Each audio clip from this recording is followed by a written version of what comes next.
Chapter 1661 to 1670। उनके पिछले जीवन में भी इस तरह की चीजें केवल उपन्यासों और विज्ञान कथाओं में मौजूद थीं। अब उसने अचानक इसे देखा। यंग मास्टर, यह एक खजाना है जिसे दानव भगवान ने प्राप्त किया था जब उन्होंने एक यांत्रिक विमान पर विजय प्राप्त की थी। जब तक किसी के पास यह है, तब तक एक सामान्य व्यक्ति भी स्वर्ग के क्षेत्र के शिखर पर छलांग लगा सकता है। अंदर और भी मजबूत यांत्रिक कठपुतलियां हैं, बाहर के यांत्रिक जानवरों के समान। वे सभी अतीत से पीछे छूट गए हैं। यूलियान ने यह कहते हुए हौंफते हुए कहा। येशिवेन का दिल दहल उठा।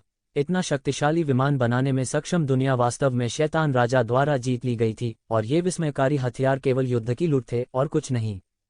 हालांकि येशिवेन के लिए यह सही समय पर बारिश की तरह था। चलो पहले इस खजाने को नियंत्रित करते हैं। समय आने पर चाहे कितने भी दुश्मन आ जाएं, मैं नहीं डरूंगी, येशिवेन ने कहा। अब इन बातों का लोभ करना व्यर्थ था। वह दानव भगवान द्वारा छोड़े गए प्रतिबंधों को नहीं तोड़ सका। मुझे उम्मीद नहीं थी कि ऐसी कोई जगह होगी। खजाने और दवा की आभा इतनी मजबूत है कि मुझे अचानक ऐसा लगता है कि मैं जिस जगह पर रह रहा हूं वह एक दूरस्थ और उजाड़ जगह से ज्यादा कुछ नहीं है। डेविल रेस के पुराने पूर्वजों में से एक ने कहा। अन्य कई दैत्य भी व्यथित दिखे। अपने स्तर पर उन्हें मूल रूप से राजा और पूर्वज माना जा सकता था। जिस स्थान पर उन्होंने खेती की वह स्वाभाविक रूप से पूरी जाति में सबसे अच्छी जगह थी। स्वाभाविक रूप से इसे एक गरीब और उजाड़ जगह नहीं माना जा सकता था। हालांकि जब उन्होंने वास्तव में खजाने के भीतर के वातावरण को महसूस किया, तो स्वर्ग क्षेत्र के ये विशेषज्ञ भी भावुक हुए बिना नहीं रह सके। यह सही है, यह सही है। इस जगह की तुलना में मेरी जगह कुत्ते की गंदगी से भी बदतर है। अगर हम यहाँ हर दिन खेती कर सकते हैं, भले ही हम छलांग और सीमा में सुधार न कर सकें, फिर भी हम भयानक तेजी से सुधार कर सकते हैं। एक अन्य राक्षस जाति के पुराने पूर्वज ने कहा। सबसे महत्वपूर्ण बात यह थी कि यह आध्यात्मिक ऊर्जा या दानव ऊर्जा नहीं थी, बल्कि खजाना ऊर्जा और औषधीय ऊर्जा थी जिसे सीधे अवशोषित किया जा सकता था। यहाँ तक कि ये स्वर्गीय क्षेत्र के पुराने पूर्वज भी वास्तव में उत्साहित थे। अब इस बारे में बात करने का समय नहीं है। कुंजी अब उस साथी को पूरे खजाने को नियंत्रित करने से रोकना है। अन्यथा चाहे आप कितनी भी मेहनत कर लें, अंत में आप केवल दुखद रूप से उसके हाथों मरेंगे और बिना दफन स्थान के मरेंगे। इस समय दानव भगवान के वंशज ने जल्दी से उन्हें याद दिलाया। उसके चेहरे पर घृणा का भाव आ गया। ये चीजें उसकी होनी चाहिए थीं, लेकिन अब वे इन पुराने साथियों को फायदा पहुंचाने वाली थीं। हालांकि इस समय कोई दूसरा रास्ता नहीं था। यदि वे उस व्यक्ति से छुटकारा पाने के लिए खजाने का उपयोग कर सकते हैं, तो यह इसके लायक होगा। उसकी आंखों में पागलपन का आभास हुआ। जब तक वो येशिवेन से छुटकारा पा सकता है, यह इसके लायक होगा, चाहे उसे कोई भी कीमत चुकानी पड़े। इन पुराने साथियों के लिए जब उसने भविष्य में दुनिया पर शासन किया, तो न केवल वे बिना किसी दफन स्थान के मर जाएंगे, बल्कि यहाँ तक उनके गोत्र भी पूरी तरह से नष्ट हो जाएंगे। हालांकि उन्होंने हार नहीं मानी। वह निश्चित रूप से बहुत अंत तक हार नहीं मानेगा। यदि वह इन पुराने साथियों से छुटकारा पा सकता, तो वह निश्चित रूप से कंजूस नहीं होता। यह एक अद्वितीय और महत्वाकांक्षी चरित्र था। उनके द्वारा याद दिलाए जाने के बाद कई शैतान तुरंत अपने होश में आ गए। यह स्थान वास्तव में जादुई था, लेकिन यह कितना भी जादुई क्यों न हो, बेकार था। अगर वे येशिवेन को नहीं रोक सके, तो अगर वे मर भी गए, तो वे शांति से नहीं मर पाएंगे। इसके अलावा ऐसा नहीं था कि कोई भी राक्षस नहीं थे जो गोलियों को बाधा के पीछे ले जाने की कोशिश करते थे, लेकिन परिणाम यह था कि वे उन्हें बिल्कुल भी नहीं हिला सकते थे। ऐसा लग रहा था कि चाबी छीन लेना ही एकमात्र तरीका है, वरना उनका इससे कोई लेना देना नहीं होता। हुश हुश हुश। इन शैतानों के आंकड़े प्रकाश की धाराओं में बदल गए और हॉल की गहराई में उड़ गए। अचानक वे आखिरकार खजाने के सबसे गहरे हिस्से में पहुंच गए। उन्होंने येशिवेन को एक ऊंचे सिंहासन पर बैठे देखा। उसका शरीर एक भयानक आभा में लिपटा हुआ प्रतीत हो रहा था। उससे ज्यादा पीछे नहीं, 2 बाधाओं में यूलियान अपनी चोटों को ठीक कर रही थी। उसका आत्मिक शरीर अधिक से अधिक साकार होता जा रहा था। आत्मा का शरीर सबसे नाजुक शरीरों में से एक था। यह अन्य भौतिक निकायों की तरह नहीं था। यही कारण भी था कि गंभीर रूप से घायल होने के बाद यूलियान की मौके पर ही लगभग मौत हो गई थी। यहाँ तक येशिवेन भी इसके बारे में कुछ नहीं कर सकती थी। एक अन्य बाधा में मैन्यून दिव्य क्षेत्र मध्यवर्ती चरण में प्रवेश करने का प्रयास कर रहा था। ये पुराने राक्षस सभी अनुभवी थे और जानते थे कि मैन्यून अभी क्या कर रहा है। विशेष रूप से 2 asur race late stage celestial real old demons. जब उन्होंने मैन्यून को देखा, तो उनकी आंखें सदमे और भय से भर गईं। उन्होंने मूल रूप से सोचा था कि मैन्यून मर चुका है। उन्हें उम्मीद नहीं थी कि वह अभी भी जीवित है। यह सबसे भयानक बात थी। एक बार जब मैन्यून बाहर गया और इस मामले को पूर्वज को बताया, तो उनके दोनों गोत्रों को उखाड़कर उसी जगह नष्ट कर दिया जाएगा। दोनों की भी मौत होगी। हालांकि असुर जाति दानव दुनिया की 8 शाही जातियों में से एक थी, लेकिन असुर जाति कई जनजातियों में विभाजित थी। यह वही तर्क था जो मानव जाति का था, लेकिन वे कई गुटों में बंटे हुए थे। नहीं, हम उसे जीवित बाहर नहीं निकलने दे सकते, नहीं तो यह हमारे मरने का समय होगा। इस समय उनकी आंखें दृढ़ संकल्प से भर गईं। वे निश्चित रूप से मान यून को जाने नहीं दे सकते थे। तुम सब यहाँ राजकोष के लिए हो, आप जानते हैं कि मैं पूरे खजाने को नियंत्रित कर सकता हूँ, लेकिन फिर भी आप आने की हिम्मत करते हैं। क्या मैं कहूँ कि तुम बहादुर हो या लालची? सिंहासन पर येज़िवेन कुर्सी के पीछे झुक गया। उसके चेहरे पर एक तिरस्कारपूर्ण मुस्कान थी और उसने इन लोगों को उदासीनता से देखा। क्या ऐसा हो सकता है कि आप पूरे खजाने को नियंत्रित करते हैं? एक राक्षस ने पूछा। यह सोचकर सभी दैत्य गंभीर हो गए। यदि वे वास्तव में येक्षिवेन द्वारा नियंत्रित होते तो क्या वे बिना दफन स्थान के नहीं मर जाते? अगर ऐसा होता तो येक्षिवेन के खिलाफ जाना मौत को दावत देना होगा। अभी उसने केवल पूरे खजाने की तिजोरी पर नियंत्रण प्राप्त किया होगा। उसने खजाने का केवल एक हिस्सा प्राप्त किया होगा, अन्यथा हम यहाँ कैसे आ सकते थे? सब लोग मिलकर काम करते हैं और उसे मार डालते हैं। हमारे पास अभी भी एक है अवसर। इसे स्पष्ट रूप से कहें तो वह स्वर्ग क्षेत्र का मात्र 7वां स्वर्ग है। जब तक हम उसे मार सकते हैं, हमारे पास पूरे खजाने की तिजोरी को विभाजित करने का मौका होगा। इस समय दानव सम्राट के उत्तराधिकारी ने जब सभी को पीछे हटते देखा तो तुरंत चिल्लाया। इस समय यदि वे पीछे हटते हैं तो क्या यह बांस की टोकरी से पानी खींचने जैसा नहीं होगा? हाँ हाँ, अगर हम उसे अभी मार देते हैं तो हमें अभी भी उम्मीद है। उसे मार दो लड़के, आज्ञाकारी रूप से खजाने की चाबी सौंप दो और मैं तुम्हारी जान बचा लूंगा। यह उधार के चाकू से मारने की योजना थी, लेकिन ये दानव पूर्वज चाकू बनने को तैयार थे। वे जीना चाहते थे, लेकिन वे खजाने में धन भी चाहते थे, इसलिए वे आसानी से हार नहीं मानेंगे। मुझे उम्मीद नहीं थी कि तुम अभी भी जीवित हो। येज़िवेन ने दानव राजा के उत्तराधिकारी की ओर देखा और व्यंग्य से कहा, यदि तुम मरकर भाग नहीं गए तो मैं वास्तव में तुम्हारा कुछ नहीं कर पाऊंगी। लेकिन तुम्हें बस मेरे सामने प्रकट होना था। मैं क्या पता तुमने यह कहावत सुनी हो, यदि तुम मृत्यु का न्याय नहीं करते तो तुम मरोगे नहीं। अहंकारी, सिर्फ तुम्हारे साथ। तुम्हारे पास खजाने का नियंत्रण भी नहीं है और तुम हमारे साथ सौदा करना चाहते हो। अचानक एक राक्षस ने उपहास किया और कहा। यह जानते हुए कि येक्षिवेन अभी भी पूरे खजाने को नियंत्रित नहीं कर सकता, सभी राक्षसों ने तुरंत राहत की सांस ली। वास्तव में मुझे केवल खजाने का एक हिस्सा मिला है, लेकिन यह हिस्सा पहले से ही कुछ ऐसा है जिसकी आप कल्पना नहीं कर सकते। येज़िवेन ने उनकी खिल्ली उड़ाए और कहा, यदि तुम सब अभी बच गए होते तो अभी भी आशा होती, लेकिन अब तुम में से कोई भी छोड़ने के बारे में सोच भी नहीं सकता। क्या हम में से कोई भी छोड़ने के बारे में सोच भी नहीं सकता? मुझे लगता है कि तुम सच में अपना दिमाग खो चुके हो। उद्धरण चिन्ह। सभी दैत्य क्रोधित हो उठे। उनके लिए येज़िवेन पहले ही उनके द्वारा एक मृत अंत में जाने के लिए मजबूर किया गया था, लेकिन फिर भी उसने इतना अहंकारी होने का साहस किया। हा हा हा, क्या आपको लगता है कि मैं झांसा दे रहा हूं और मेरे पास बिल्कुल भी ताकत नहीं है? येज़िवेन ने उपहास किया और कहा, फिर मैं आप सभी को देखने दूंगा कि मेरा सच्चा विश्वास कहाँ है। आप कभी भी इसकी कल्पना नहीं कर पाएंगे। आज आप में से कोई भी जाने के बारे में सोच भी नहीं सकता है। मुझे लगता है कि आपने वास्तव में अपना दिमाग खो दिया है। एकमात्र दिव्य क्षेत्र साधक वास्तव में हमारे सामने अहंकारी होने का साहस करता है। इस समय एक आरंभिक दिव्य क्षेत्र विशेषज्ञ ने थप्पड़ मारा। शून्य में यह आसमान को चीरती हुई निकली और तुरंत येक्षिवेन की ओर झपटी। उसकी खेती वास्तव में मोटी थी और उसकी तुलना फैंग ज़ोंग से की जा सकती थी, जिसे येज़िवेन ने हराया था।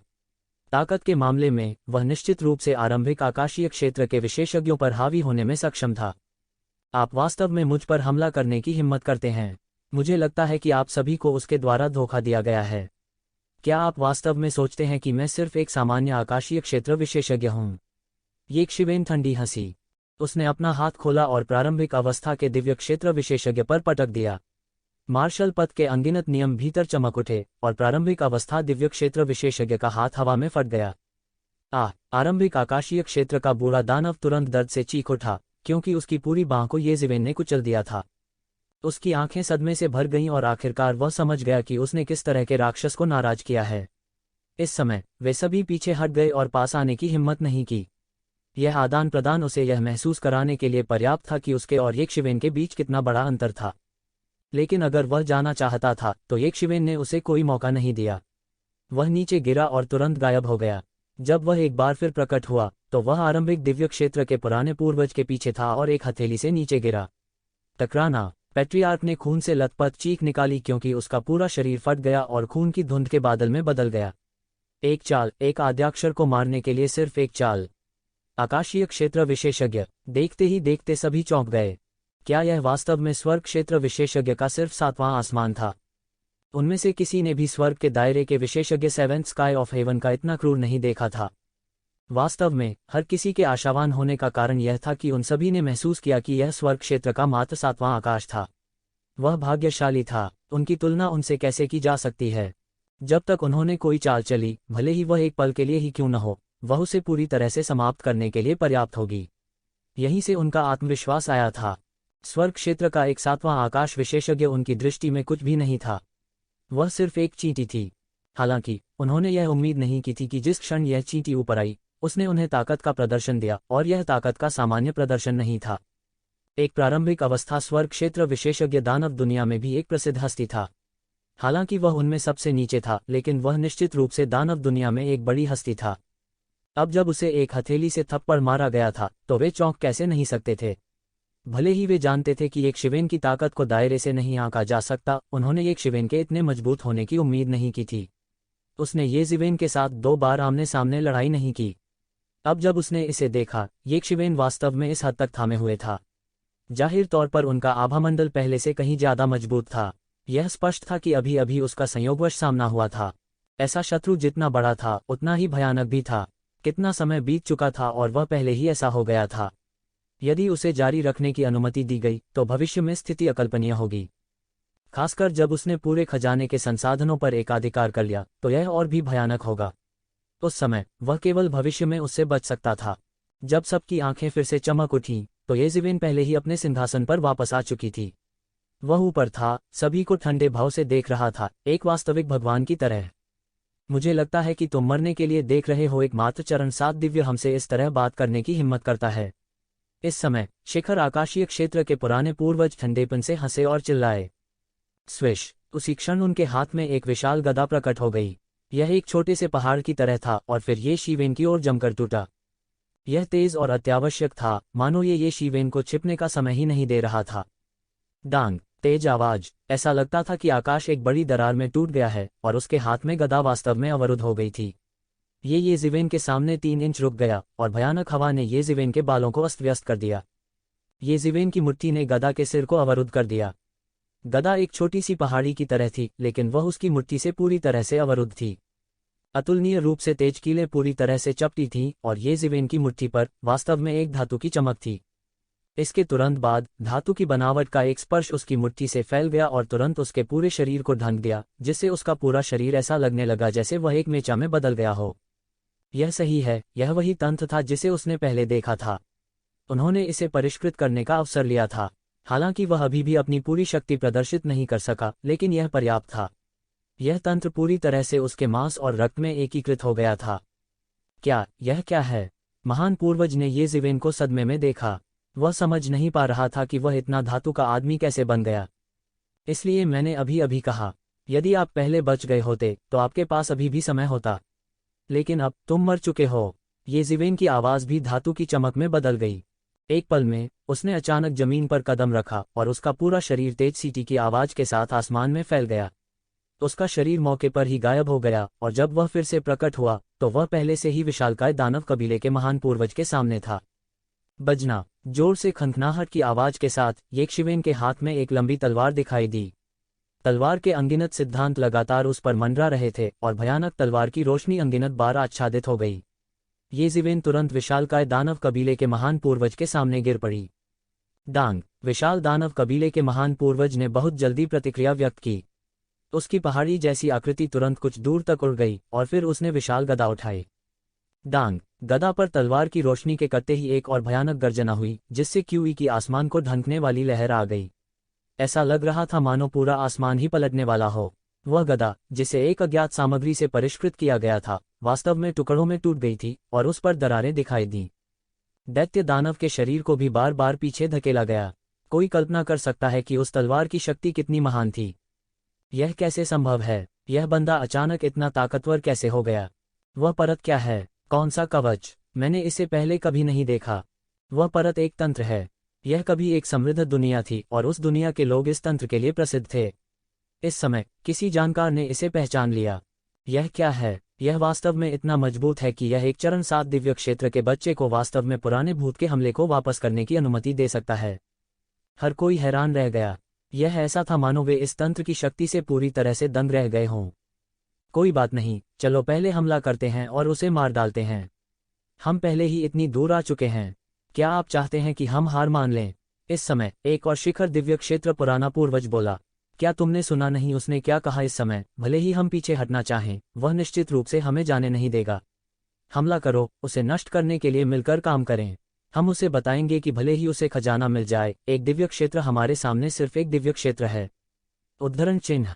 यह सही है, इस बच्चे को मार डालो। हम इस बच्चे को इतना घमंडी नहीं रहने दे सकते। उस स्थिति का सामना करते हुए जहां हर कोई एक साथ काम करना चाहता था, येशिवेन की अभिव्यक्ति बिल्कुल नहीं बदली। उसके शरीर से विशाल शक्ति की तरंगें फैलती हैं, जिससे उसके शरीर के चारों ओर एक तेज वायु प्रवाह बनता है। वह लापरवाही से नहीं चलता था और वह लगातार मेचा की शक्ति को भी अपना रहा था। वह लगातार व्यवस्था को परिष्कृत कर रहा था, खुद को व्यवस्था के साथ अधिक संगत बना रहा था। शुआ, अचानक उसके चारों ओर एक आकृति दिखाई दी। यह छिपे हुए दानव कबीले का स्वर्गीय आकाशीय क्षेत्र पुराना पूर्वज था। उसकी गति बहुत तेज थी और चुपके से किए गए हमले के तहत यहां तक एक शिखर दिव्य क्षेत्र के पुराने पूर्वज भी उसके द्वारा मारे जा सकते थे। ऐसा कोई नहीं था जिसे कत्ल करने पर सिर दर्द न हुआ हो। मेरे रास्ते से हट जाओ, तू जीवेन ठंडेपन से चिल्लाया और उसके शरीर से एक भयानक शक्ति निकली। अनगिनत तलवारें उसके रोमच छिद्रों से निकलीं और उन्माद में बह गईं। टकराना। छिपे हुए दानव कबीले के पुराने पूर्वज के पास हमला करने का समय नहीं था और उसे येजिवेन ने उड़ते हुए भेजा। उसने सीधे मुंह से खून उगल दिया। यह कैसे संभव है? तुमने कैसे देखा होगा? छिपे हुए दानव कबीले के पुराने पूर्वज ने येजिवेन को अविश्वास से देखा, जैसे उसे विश्वास नहीं हो रहा था कि वास्तव में येजिवेन में इतनी भयानक ताकत थी। यहां तक उसका चुपके से किया गया हमला भी येशिवेन को बिल्कुल भी चोट नहीं पहुंचा सका। बेवकूफ, येजिवेन ने उपहास किया और आगे व्याख्या करने का इरादा नहीं किया। दानव क्षेत्र का शक्तिशाली अस्तित्व, अमर इच्छा, आपके विनम्र सेवक को कुछ शक्ति प्रदान करेगी। फिर शैतान सेना से एक जोरदार और स्पष्ट गीत फैल गया। येशिवेन के ऊपर आकाश में एक भयानक शक्ति का संचार हुआ। लगभग एक ही पल में ऊर्जा की एक अद्वितीय लंबी नदी येशिवेन की ओर बहने लगी। यह शैतान कबीले के बीच एक बहुत ही रहस्यमय कबीला था, अभिशाप दानव कबीला। ऐसा कहा जाता था कि इस कबीले के शैतान स्वर्ग और पृथ्वी के साथ संवाद करने की क्षमता के साथ पैदा हुए थे। वे मंत्रों का उपयोग करके स्वर्ग और पृथ्वी के साथ संवाद कर सकते थे और अपने विरोधियों को मारने के लिए स्वर्ग और पृथ्वी की शक्ति उधार ले सकते थे। अचानक पूरे पहाड़ और नदी का रंग बदल गया।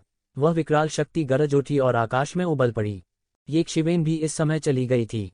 उसके शरीर पर आभा फिर से उबल पड़ी और उसका बड़ा हाथ सीधे बाहर निकल गया। इसने पूरे अंतरिक्ष की सीमा में प्रवेश किया और इसकी गति चरम पर पहुंच गई। यह पहले आया था, भले ही इसे बाद में लॉन्च किया गया था।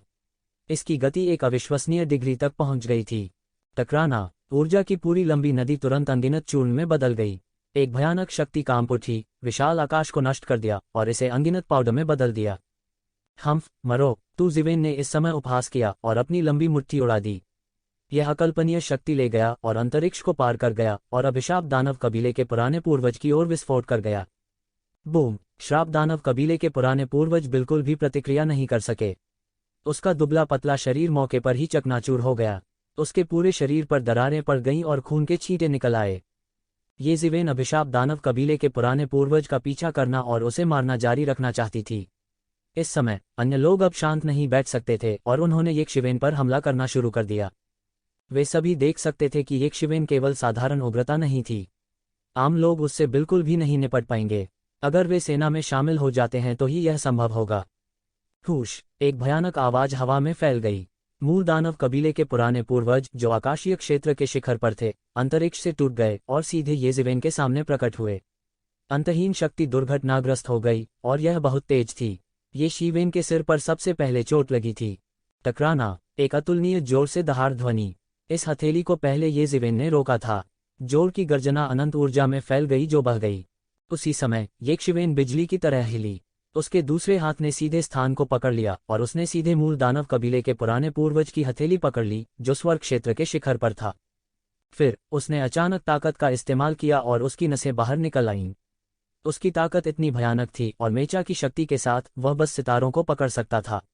मूल दानव कबीले के पुराने पूर्वज बिल्कुल भी प्रतिक्रिया नहीं कर सके और वह सीधे उसके द्वारा पकड़ लिया गया और उसका पूरा शरीर उड़ गया। हुश, उसका पूरा शरीर उड़ गया था और वह हिंसक रूप से असुर जाति के 2 पुराने पूर्वजों की ओर टूट पड़ा जो अभी अभी झपट पड़े थे।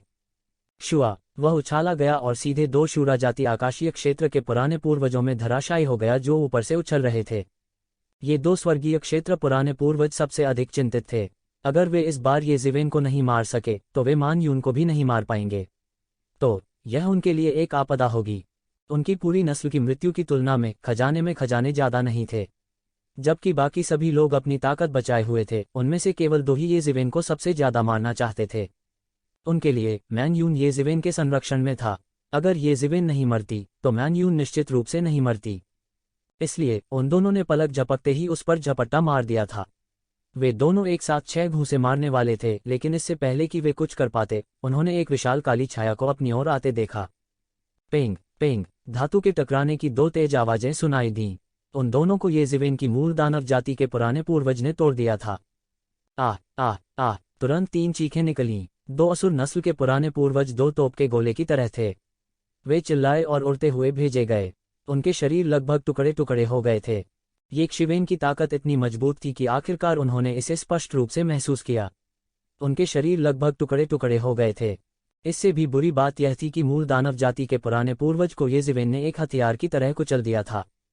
हालांकि उनका क्षेत्र ऊंचा था, असुर नस्ल के पुराने पूर्वजों की शारीरिक शक्ति अभी भी कमजोर थी। यह बात सभी जानते थे। तो इस टक्कर के परिणामस्वरूप दोनों पक्षों को नुकसान होगा। 2 असुर जाति के पुराने पूर्वजों को उड़ते हुए भेजा गया। कौन जानता था कि मूल दानव जाति के बूढ़े पूर्वज के शरीर की कितनी हड्डियां टूट गई थीं।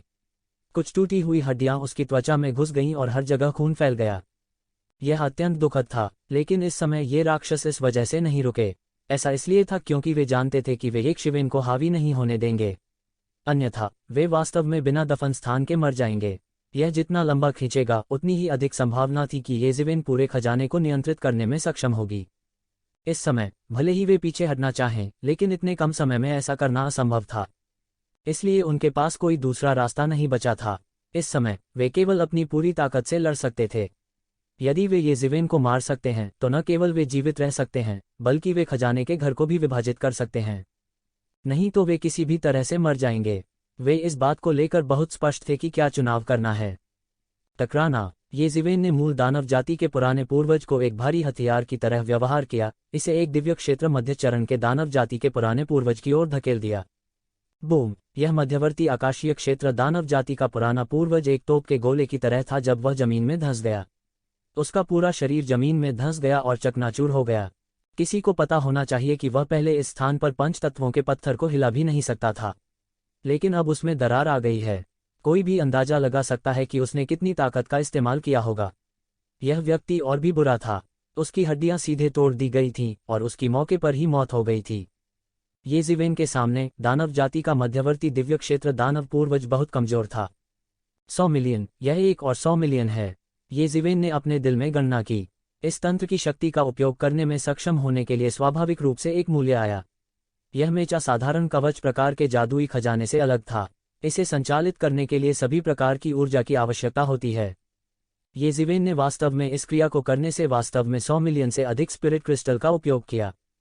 हालांकि यह तंत्र हास्यास्पद रूप से शक्तिशाली था, लेकिन इसकी खपत भी हास्यास्पद रूप से अधिक थी।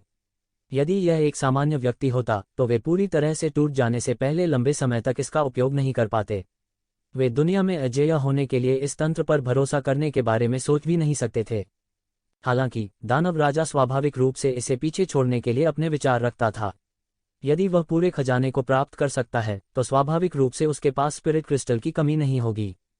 ये शिवेन अब इस खजाने का उपयोग नहीं कर सकती थी, लेकिन सौभाग्य से उसने अभी अभी भाग्य बनाया था और उसके शरीर में अभी भी कुछ ड्रैगन नसें थीं। लेकिन फिर भी मेचा की खपत की दर ने उसे अभी भी व्यथित महसूस कराया। हर बार जब वह हिलता था तो वह महसूस कर सकता था कि ड्रैगन की नसें, जो ऊर्जा का स्रोत थीं, थोड़ी मंद पड़ गईं। हालांकि यह देखना थोड़ा कठिन था। जैसे जैसे ये जिवेन तेजी से और अधिक बार आगे बढ़ रहे थे, वह आत्मा की ऊर्जा की भयानक खपत को महसूस कर सकते थे। खासतौर पर जब वह कभी कभी इसे देखता था तो वह भारी खपत को स्पष्ट रूप से महसूस कर सकता था। लेकिन इस समय उनके पास और कोई चारा नहीं था। उसे इन सभी लोगों को यहाँ रखने का चुनाव करना था। यदि वह इससे पार पाता तो वह धनवान होता, यदि वह नहीं कर सका तो वह मूल रूप से मर जाएगा। टकराना, टकराना, टकराना। ये जीवेन मेचा में एक अधिपति के पुनर्जन्म की तरह थी। उसका शरीर धात्विक प्रकाश की एक परत से ढका हुआ था। राक्षसों के बीच वह लगातार बाएं और दाएं मारता था। वह जहां जहां से गुजरा वहां वहां आतंक का राज था। गर्जन। इस समय मूल दानव कबीले के पुराने पूर्वज, जिन्हें ये जीवेन द्वारा एक हथियार के रूप में इस्तेमाल किया गया था, अचानक फट गए। वह गुस्से में था। वह दिव्य क्षेत्र का पुराना पूर्वज था और दानव क्षेत्र में उसका उच्च दर्जा था। लेकिन अंत में उसे आसानी से पकड़ लिया गया और एक हथियार के रूप में इस्तेमाल किया गया। जिन लोगों को तोड़ा गया था वे मरते नहीं तो भी गंभीर रूप से घायल हो जाते। इस समय ये जीवेन को पहले ही गंभीर चोटें लग चुकी थीं। उन शैतानों को परवाह नहीं थी कि उसे येक्षिवेन द्वारा मजबूर किया गया था। उन्होंने उसके शरीर को सभी प्रकार के निर्मम मार्शल आर्ट से अभिवादन किया, जैसे कि वे कम से कम समय में उसे अपन बनाना चाहते हों। इस समय वह बमुश्किल अपनी अंतिम सांस ले रहा था। यदि यह इस तथ्य के लिए नहीं था कि उनकी साधना अपने चरम पर थी, यदि यह एक सामान्य दिव्य क्षेत्र प्रारंभिक चरण या यहाँ तक देर चरण दिव्य क्षेत्र विशेषज्ञ थे, तो उन्हें लंबे समय तक ये जीवेन द्वारा मौत के घाट उतार दिया गया होता और उनके लिए एक ढाल के रूप में इस्तेमाल किया जाता उसके हमले। उनके बचने का कोई रास्ता नहीं था। जल्दी करो, मुझे बचाओ, मुझे बचाओ। इस समय मूल दानव कबीले के पुराने पूर्वज जल्दी से चिल्लाए। इस समय वह अपने और दूसरों के बीच संघर्ष की परवाह नहीं कर सकता था। हम जाना चाहते हैं। मुझे लगता है कि आप बहुत ज्यादा सोच रहे हैं। उसने ये जीवेन के हाथों से बचने के लिए अपने शरीर की पूरी ताकत लगा दी, लेकिन कोई रास्ता नहीं था। ये जीवेन के सामने वह कुछ भी नहीं था। ये शिवेन के सामने चाहे उसने कितना भी संघर्ष किया हो या कुछ हिंसक कार्रवाई भी की हो, वो बिल्कुल भी नहीं बच सका। तो जीवेन की आकस्मिक हिंसक कार्रवाई ने करोड़ों स्पिरिट क्रिस्टल का उपभोग किया। अपनी वर्तमान अवस्था में ये शिवेन के पास अनंत ऊर्जा थी। वह अपने तरीके से देवताओं और राक्षसों को मार सकता था। यह बेहद भयानक था। हालांकि वह मूल दानव कबीले का पुराना पूर्वज था, उसे शुरू से ही ये जीवेन ने पकड़ लिया था। ऐसा कहा जा सकता है कि ये शिवेन ने शुरू से ही अपनी कमजोरी को नियंत्रित किया। इसलिए शुरुआत में वह कुछ भी कर पाता, इससे पहले ही वह हार गया। इस बार वह फिर से बचना चाहता था। यहाँ तक उसने अपनी कलाई काटने और ये जीवेन की तरफ से एक छिपकली की तरह भागने के बारे में सोचा। हालांकि यह पहले से ही एक शिवेन के नियंत्रण और अपेक्षा के भीतर था। वह बिल्कुल नहीं बच सका। ये जीवेन के शरीर में अंतहीन 7 रंगों वाली दिव्य चमक लगातार उबल रही थी। इससे कोई फर्क नहीं पड़ता कि उसने किस तरह का आंदोलन किया, उसे एक शिवेन द्वारा पूरी तरह से दबा दिया जाएगा। वो एक शिवेन की पकड़ से बिल्कुल भी नहीं बच सका। उसका पैर टूट जाने के बाद वह तुरंत शून्य में उड़ गया। उसका पूरा पैर भी धीरे धीरे बड़ा हो गया। हालांकि वह केवल थोड़ी देर के लिए ही डर गया था और उसके बाद एक शिवेन द्वारा पकड़ा गया था। मारना। इसी समय अचानक तेज गर्जना हुई। विशालकाय दानव कबीले के पुराने पूर्वज आखिरकार इसे और सहन नहीं कर सके। विशाल गदा, जो एक छोटे से पहाड़ की तरह थी, आकाश से एक शिवेन की ओर टूट पड़ी। एक क्षण के लिए आकाश गिर गया, पृथ्वी फट गई और सूर्य और चंद्रमा ने अपना प्रकाश खो दिया। ऐसा लगता था जैसे दुनिया में एक ही हथियार है और दुनिया में एक ही शख्सियत है। इस समय ये जीवेन चिल्लाया और उसके शरीर में ड्रैगन की नस फिर से जल गई। ये जीवेन के शरीर से अनगिनत आध्यात्मिक तात्विक ऊर्जा उबल रही थी। बेवकूफ, क्या तुम अब भी मेरे खिलाफ जाना चाहते हो? ये जीवेन ने उपहास किया। उन्होंने सीधे मूल दानव कबीले के पुराने पूर्वज को लहराया और विशालकाय दानव कबीले के पुराने पूर्वज का सामना किया। पेंग, एक अतुलनीय तेज आवाज गूंज उठी। मूल दानव कबीले के पूर्वज का शरीर विशालकाय दानव कबीले के पूर्वज की गदा से टकरा गया। ऐसा लग रहा था जैसे आसमान गिर रहा हो और धरती फट रही हो। यह अतुलनीय रूप से खूनी था क्योंकि मूल दानव कबीले के पूर्वज को ये जीवेन द्वारा एक बड़ी छड़ी के रूप में इस्तेमाल किया गया था। विशालकाय दानव कबीले के पुराने पूर्वज को विशालकाय दानव कबीले के पुराने पूर्वज के लोहे की कील पर पूरी तरह से ठोंक दिया गया था। हालांकि कील विशालकाय दानव कबीले के पुराने पूर्वज की तुलना में बहुत बड़ी नहीं थी, फिर भी यह एक व्यक्ति की बांह जितनी मोटी थी। उसके सिर में बड़ा सा गड्ढा हो गया और मौके पर ही उसकी मौत हो गई। एक स्वर्गीय क्षेत्र के पुराने पूर्वज के पास अपनी असली ताकत प्रदर्शित करने का मौका भी नहीं था। यहाँ उनकी ऐसे में मौत हो गई। हालांकि एक शिवेन का सामना करना, जो पहले से ही मेचा पर था, वे उसे बिल्कुल भी नुकसान नहीं पहुंचा सकते थे। हालांकि मेचा ने बहुत अधिक ऊर्जा की खपत की, फिर भी यह एक भयानक हत्या मशीन थी। इस समय विशालकाय दानव कबीले के पुराने पूर्वज पीछे हट गए।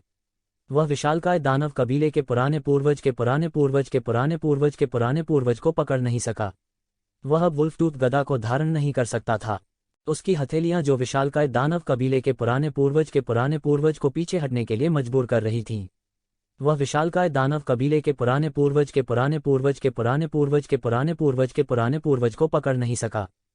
मरना। येशिवेन जोर से चिल्लाए। उसका शरीर लगातार तलवार की रोशनी उगलता था जो शून्य में संघनित होता था। यह अज्ञात था कि उसने कितनी तलवार रोशनी को संघनित किया, लेकिन इस समय वे तलवार दाव की एक लंबी नदी में संघनित हो गए जो तुरंत विशालकाय दानव कबीले के पूर्वज की ओर बढ़ी। पेंग। विशालकाय दानव कबीले के पुराने पूर्वज के पास चकमा देने का समय नहीं था और उसे मौके पर ही छेद कर दिया गया था। एक और दो बेहद मजबूत स्वर्गीय दायरे के पुराने पूर्वजों को येजिवेन ने मौके पर ही मार डाला। क्या उग्र था, यह भयंकर था और यह अजेय स्तर पर था। उनके हमले येजिवेन के शरीर पर बारिश की बूंदों की तरह गिरे, लेकिन वे येजिवेन की भौहें भी नहीं उठा सके। उसके शरीर पर मेचा ने सभी हमलों को रोक दिया। एक तेज गड़गड़ाहट की आवाज सुनाई दी और सभी हमलों को रोक दिया गया। यहाँ तक येजिवेन, जो व्यवस्था के सबसे भीतरी हिस्से में थी, बिल्कुल भी प्रभावित नहीं हो सकी। यहाँ तक येशिवेन भी भावुक हुए बिना नहीं रह सकी। यह मेचा थोड़ा अजीब लग रहा था, लेकिन यह उसकी अपेक्षा से कहीं अधिक मजबूत था। वह जितना अधिक प्रशिक्षित होगा, उसके पास उतने ही अधिक कार्य होंगे। यह सिर्फ शुरुआती ट्रेनिंग थी। बस मेचा की ताकत और गति पहले से ही इतनी मजबूत थी। यदि वह प्रशिक्षण पूरा कर लेता है तो यह निश्चित रूप से एक नए स्तर पर पहुंच जाएगा। केवल कमजोरी यह थी कि यह बहुत अधिक ऊर्जा की खपत करता था। लेकिन येजिवेन के लिए, जो रातों रात अमीर हो गया था, यह अभी भी सहने योग्य था। इस तरह की युद्ध शक्ति कुछ ऐसी थी जिसे दूसरे लोग बदल नहीं सकते थे, चाहे उनके पास कितने भी स्पिरिट क्रिस्टल हों। स्वर्ग क्षेत्र के दो पुराने पूर्वजों की मृत्यु ने उन्हें भयभीत नहीं किया। इसके विपरीत वे और भी पागल हो गए। उनके लिए येजिवेन जितनी मजबूत थी, उनके लिए मौत से बचना उतना ही मुश्किल था। चूंकि वे वैसे भी मरने वाले थे, स्वाभाविक रूप से उन्हें सब कुछ छोड़ना पड़ा। शायद उनके पास बचने का मौका होगा, लेकिन इस समय येशिवेन इतनी परवाह नहीं कर सकती थी। उनका लक्ष्य दानव भगवान का उत्तराधिकारी था। इन सभी लोगों में से केवल इसी व्यक्ति को मारा जाना था। यह बिल्कुल वैसा ही था जैसे डेविल किंग के उत्तराधिकारी ने अपने दिमाग को उड़ा लिया था और येशिवेन को मारने के लिए हर संभव तरीके के बारे में सोचा था। शुरू से ही उनके लिए शांतिपूर्वक सह अस्तित्व में रहना असंभव था। यदि दो बाघ आपस में लड़ते हैं तो उनमें से एक की मृत्यु हो जाती है। शुआ। येजिवेन का शरीर शून्य में गायब हो गया। शून्य में एक तेज आवाज सुनाई दी। उनका शरीर तुरंत दानव जाति के पुराने पूर्वजों की नाकाबंदी की परतों को भेदते हुए दानव भगवान के उत्तराधिकारी के सामने प्रकट हुआ। शुआ। दानव भगवान के उत्तराधिकारी ने अपने दानव पंख खोल दिए और बचना चाहता था। वह काली रोशनी की लकीर में बदल गया और येशिवेन की सीमा से बचना चाहता था। कौन जानता था कि येशिवेन और भी तेज थी। अपनी तेज आंखों और तेज हाथों से उसने सीधे दानव भगवान के उत्तराधिकारी का टखना पकड़ लिया। यह इतनी जल्दी कैसे हो सकता है? डेविल मोनार्क के उत्तराधिकारी ने येजिवेन को अविश्वास से देखा। उसे विश्वास नहीं हो रहा था कि येशिवेन की गति इतनी तेज थी। येशिवेन अपने शैतान पंखों को खोलने के बाद भी उसे पकड़ने में सक्षम था। यह उनके लिए बहुत चौंकाने वाला था। मुझे मत बताओ कि तुम भूल गए हो कि जिस शैतान पंख का तुम अभ्यास कर रहे हो वह सिर्फ एक अधूरा संस्करण है। मैं पूर्ण संस्करण का मालिक हूँ। मेरे सामने इस चाल को खेलना व्यर्थ है। येशिवेन ने उपहास किया और आसानी से उसका भ्रम तोड़ दिया। यह कैसे संभव है? मुझे विश्वास नहीं होता। इस समय शैतान राजा के उत्तराधिकारी ने जोर से चिल्लाया और वास्तव में उसकी पूरी जांघ तोड़ दी। वह येजिवेन की टांग तोड़कर उसके हाथों से बचना चाहता था और उसने सीधे अपने शैतानी पंख फैला दिए। येशिवेन उसे भागने कैसे दे सकती थी? वह तुरंत चिल्लाया और अपने दूसरे पैर को पकड़ने के लिए अपना हाथ बढ़ाया। फिर येजिवेन ने उसे बिजली की गड़गड़ाहट की तरह तेजी से जमीन पर फेंक दिया। टकराना। एक जोरदार धमाके के साथ उसने तुरंत एक खून से लथपथ चीख निकाली। उसका पूरा शरीर जमीन पर गिर गया, मानो विस्फोट होने वाला हो। कौन जानता था कि उसके शरीर की कितनी हड्डियां टूट चुकी हैं? यह बेहद भयानक था। येजिवेन की वर्तमान ताकत और मेचा की शक्ति के साथ एक छोटा सा पहाड़ भी उसके द्वारा चूर चूर कर दिया जा सकता था। हालांकि डेविल मोनार्क का उत्तराधिकारी बहुत शक्तिशाली था, जाहिर तौर पर उसकी तुलना येजिवेन की व्यवस्था की शक्ति से नहीं की जा सकती थी। यदि यह एक साधारण आकाशीय क्षेत्र विशेषज्ञ होता तो वह इस समय मांस के पेस्ट में पहले ही कूट कूट कर भर चुका होता। बच्चे, ज्यादा अहंकारी मत बनो। अचानक इस समय बड़ी संख्या में शैतान उड़ गए। हालांकि वे नहीं जानते थे कि येजिवेन को शैतान सम्राट के उत्तराधिकारी से किस तरह की शिकायतें थीं।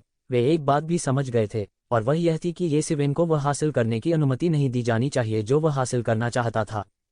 इन लोगों ने येशिवेन को घेर लिया।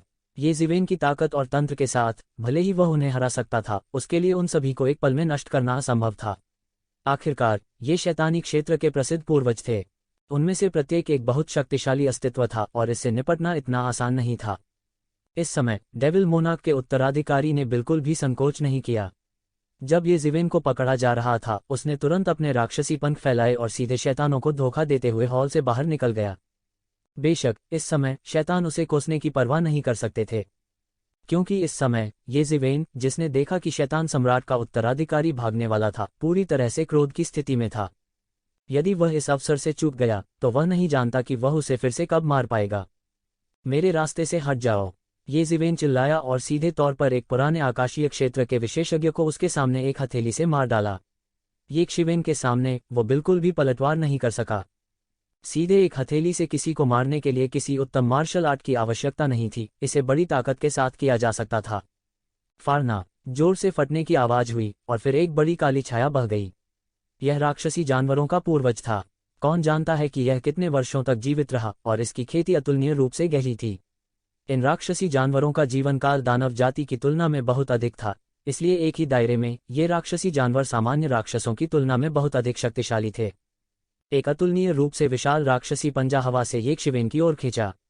ऐसा नहीं था कि उसने ये जिवेन की क्रूरता को नहीं देखा था, यह सिर्फ इतना था कि वह ये जिवेन को मौत के घाट उतारने के लिए अपनी खुरदुरी त्वचा और मोटे मांस पर भरोसा करना चाहता था। आप मौत के लिए पूछ रहे हैं? ये जिवेन ने उपहास किया। यह देखते हुए कि शैतान सम्राट का उत्तराधिकारी और दूर होता जा रहा था, वह अब और परवाह नहीं कर सकता था। उसे पहले इन सभी लोगों को मारना था। जब तक वह डेविल मोनार्क के खजाने को हजम कर चुका था, तब भी अगर डेविल मोनार्क का उत्तराधिकारी जीवित था तो भी चिंता की कोई बात नहीं थी। भले ही उसने इसकी घोषणा की, यह बेकार था क्योंकि वह एक इंसान था। भले ही सारी दुनिया को पता चल गया हो, लेकिन यह बेकार था। वह दैत्यों की दौड़ में इधर उधर भी नहीं हुआ। बेशक इसके विपरीत यह उनका नुकसान भी था, क्योंकि दानव क्षेत्र में कोई बल नहीं था। उसके लिए शैतान सम्राट के उत्तराधिकारी को खोजना बहुत कठिन था। वह केवल अगली बार प्रकट होने की प्रतीक्षा कर सकता था और फिर वह बिजली की तरह प्रहार करेगा और उसे पूरी तरह से मिटा देगा। बजना, टकराना, सोने और लोहे के आपस में टकराने की आवाज जैसी आवाज सुनाई दी। इस जादुई जानवर का शैतान का पंजा और ये जिवेन की मुट्ठी एक दूसरे से भयंकर रूप से टकराए। उसके बाद एक और खून जमा देने वाली चीख निकली। इस जादुई जानवर का विशाल शरीर लगातार कांपते हुए लगातार पीछे हटने लगा।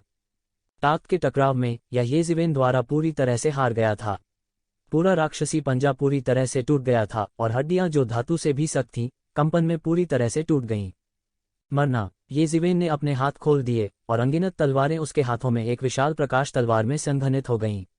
यह हल्की तलवार जमीन से लंबवत थी, लगातार तेज गति से घूमती हुई एक भयानक भनभनाहट की आवाज करती थी।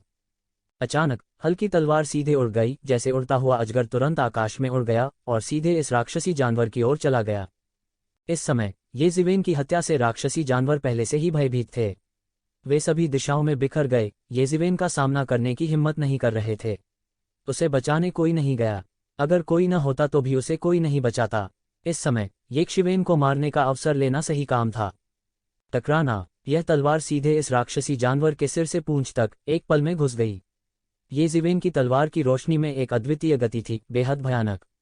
फिर एक पहाड़ी जैसी विशाल आकृति सीधे गिरी। उस राक्षसी जानवर पुराने पूर्वज को एक मांसपेटी में तोड़ दिया। यह नॉर्ड्रेगन स्वर्गीय कड़ाही थी और पुराने पूर्वज के मांस और रक्त को त्यानयुवान मिर ने एक सांस में निगल लिया था। इस समय शेष शैतानी जानवर, जिनके पास अभी भी लड़ने का दिल था, जल्दी से एक के बाद एक पीछे हट गए। ये जिवेन का सामना करने की हिम्मत नहीं कर रहे थे। लेकिन इस समय ये शिवेन उन्हें इतनी आसानी से कैसे जाने दे सकती थी। टकराना, टकराना, टकराना। ये जिवेन की आकृति लगातार आगे पीछे घूमती रहती है, वध के देवता की तरह, जिसे रोका नहीं जा सकता। मूल रूप से यह केवल एक छोटा गलियारा था और रास्ते में इन राक्षसी जानवरों को यह एहसास नहीं हुआ कि यह वास्तव में इतना लंबा था। यह इतना लंबा था कि वे किसी भी समय वध के भयानक देवता की सांस को अपने पीछे महसूस कर सकते थे। थोड़े ही समय में यह स्थान एक खूनी असुर क्षेत्र बन गया और ये राक्षसी जानवर एक के बाद एक गिरते गए। चाहे वे किसी भी स्तर के राक्षसी जानवर हों, वे एक शिवेन की एक भी चाल नहीं रोक सकते थे। यहाँ तक अगर यह दिव्य अस्तित्व क्षेत्र के शिखर पर एक मास्टर था, तो जल्दबाजी में भागने की स्थिति में वे ये जिवेन के कुछ झटकों का सामना नहीं कर सकते थे और ये जिवेन द्वारा उड़ा दिए गए थे। मेचा के नीचे छुपकर ये जिवेन अजेय था और उसे चोटिल होने से बिल्कुल भी डरने की जरूरत नहीं थी। बस वर्तमान स्थिति के आधार पर यह उनके अत्याचारी शरीर से भी अधिक अत्याचारी था और अत्याचारी शरीर से अधिक आश्वस्त करने वाला था। रक्त एक नदी की तरह बहता था, लेकिन यह तुरंत वाष्पित हो गया था और यह सब त्यानयुवान मिर द्वारा अवशोषित कर लिया गया था। ये जिवेन ने पहले ही स्पष्ट रूप से महसूस कर लिया था कि येमो की आत्मा थोड़ी जाग रही थी और यह जल्द ही जाग जाएगी। इस बार जिन मास्टर्स का ये जिवेन द्वारा बेरहमी से वध किया गया था, दिव्य अस्तित्व क्षेत्र के शिखर पर कई मास्टर्स थे, सामान्य लोग उनकी तुलना कैसे कर सकते हैं। 10,000 साधारण दिव्य प्राणी जगत के स्वामी की तुलना दिव्य प्राणी क्षेत्र के शिखर पर एक गुरु से नहीं की जा सकती। ये जिवेन के सबसे बेवकूफ़ी भरे पल में, जब आखिरी दानव ने सोचा कि वह बच निकलने वाला है, एक तलवार की रोशनी उसके पीछे पीछे चली और वह तलवार की रोशनी से वहीं गिर गया। उसका पूरा शरीर हवा में फट गया और एक जोरदार धमाके के साथ वह खून के धुंध के बादल में बदल गया। आखिरी दुश्मन को मारने के बाद ये जिवेन ने अपने शरीर को ढकने वाली मेचा को हटा दिया। यद्यपि इस तंत्र की शक्ति असाधारण थी, इसने बहुत अधिक ऊर्जा की खपत की। यदि वह अतीत में वह था, तो वह डरता था कि केवल एक लड़ाई उसे पूरी तरह से दिवालिया कर देगी, और इसकी तुलना उससे बिल्कुल भी नहीं की जा सकती। यह अफसोस की बात है कि मैंने अभी भी उस आदमी को भागने दिया, और मुझे नहीं पता कि अगली बार कब होगा। तू जिवेन ने आह भरी, लेकिन फिर तुरंत मुड़े और खजाने के घर की गहराई में चले गए। इस बार फसल वास्तव में बहुत बड़ी थी और उसे यह सब पचाने में बहुत समय लगेगा। इस बार उसका लाभ बहुत बड़ा था, पिछली सभी बार की तुलना में कहीं अधिक। दौलत का वह हिस्सा जिसे वह खोल सकता था, काफी चौंकाने वाला था। कोई यह भी कह सकता है कि उसके लिए अपना संप्रदाय शुरू करने के लिए पर्याप्त था। इसके अलावा खजाने की गहराई में और भी अधिक धन था। हालांकि अगर वह इसे प्राप्त करना चाहता था तो उसे स्वर्ग क्षेत्र से आगे निकलना था। इसमें काफी समय लगेगा, लेकिन यह आगे देखने लायक था। जैसे ही वह अपने सिंहासन पर लौटा, उसने मैन यून को देखा, जो बाधा के पीछे था, लगातार अविश्वसनीय रूप से शक्तिशाली आभा बिखेर रहा था। उसके पूरे शरीर से एक घनी धुंध निकल रही थी।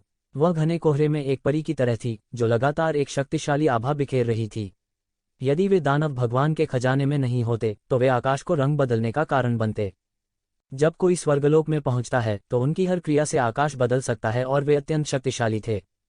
ये जिवेन तुरंत बता सकती थी कि वह स्वर्ग क्षेत्र के मध्य चरण को पार करने की कोशिश कर रही थी, और वह महत्वपूर्ण क्षण में थी।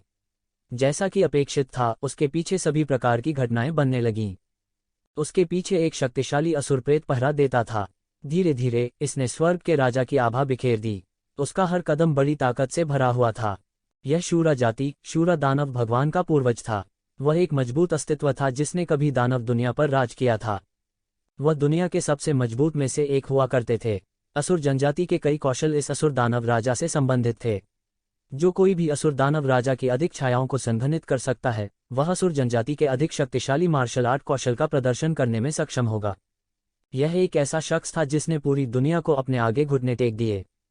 यह देखा जा सकता था कि मान यून इस समय अत्यधिक दबाव में था। जैसा कि उन्होंने अपनी मार्शल आर्ट को उजागर किया, असुर दानव सम्राट प्रकट हुए। इसने पूरे खजाने को वापस उछाल दिया। निराकार दबाव दब गया। यह दो दानवों के बीच की लड़ाई थी।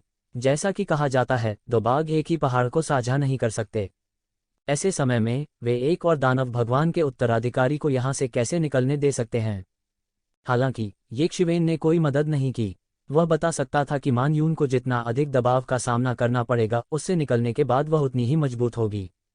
यही कारण था कि उनकी नींव बेहद मजबूत थी। इसलिए वह अक्सर अपने रास्ते में आने वाली हर चीज को तोड़कर अतुलनीय रूप से शक्तिशाली हो जाता था। हालांकि मान यून की नींव और ताकत के साथ भी उसके लिए अभी भी इसे तोड़ना बहुत मुश्किल था। मजबूत दबाव की लहरें उस पर दब गईं।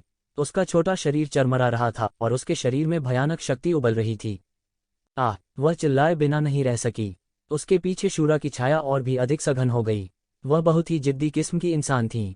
अन्यथा वह रानी को अपना जीवन भर का लक्ष्य नहीं बनाती। यह ऐसा लक्ष्य नहीं था जो सामान्य लोगों के पास हो सकता था।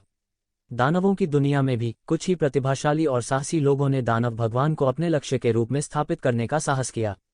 यहाँ तक कई राजकुमारों और राजकुमारियों ने भी महसूस किया कि दानव ईश्वर के दायरे में प्रवेश करना पहले से ही बहुत प्रभावशाली था। वह तब तक डटी रही जब तक अचानक उसके शरीर में शैतान का सार पूरी तरह से समाप्त नहीं हो गया। जैसे ही वह सोच रही थी कि यह बुरा है, उसका शैतानी सार पूरी तरह से समाप्त हो गया था। उसने अपनी पूरी ताकत लगा दी थी, लेकिन उसने अभी तक अपनी पूरी ताकत खर्च नहीं की थी।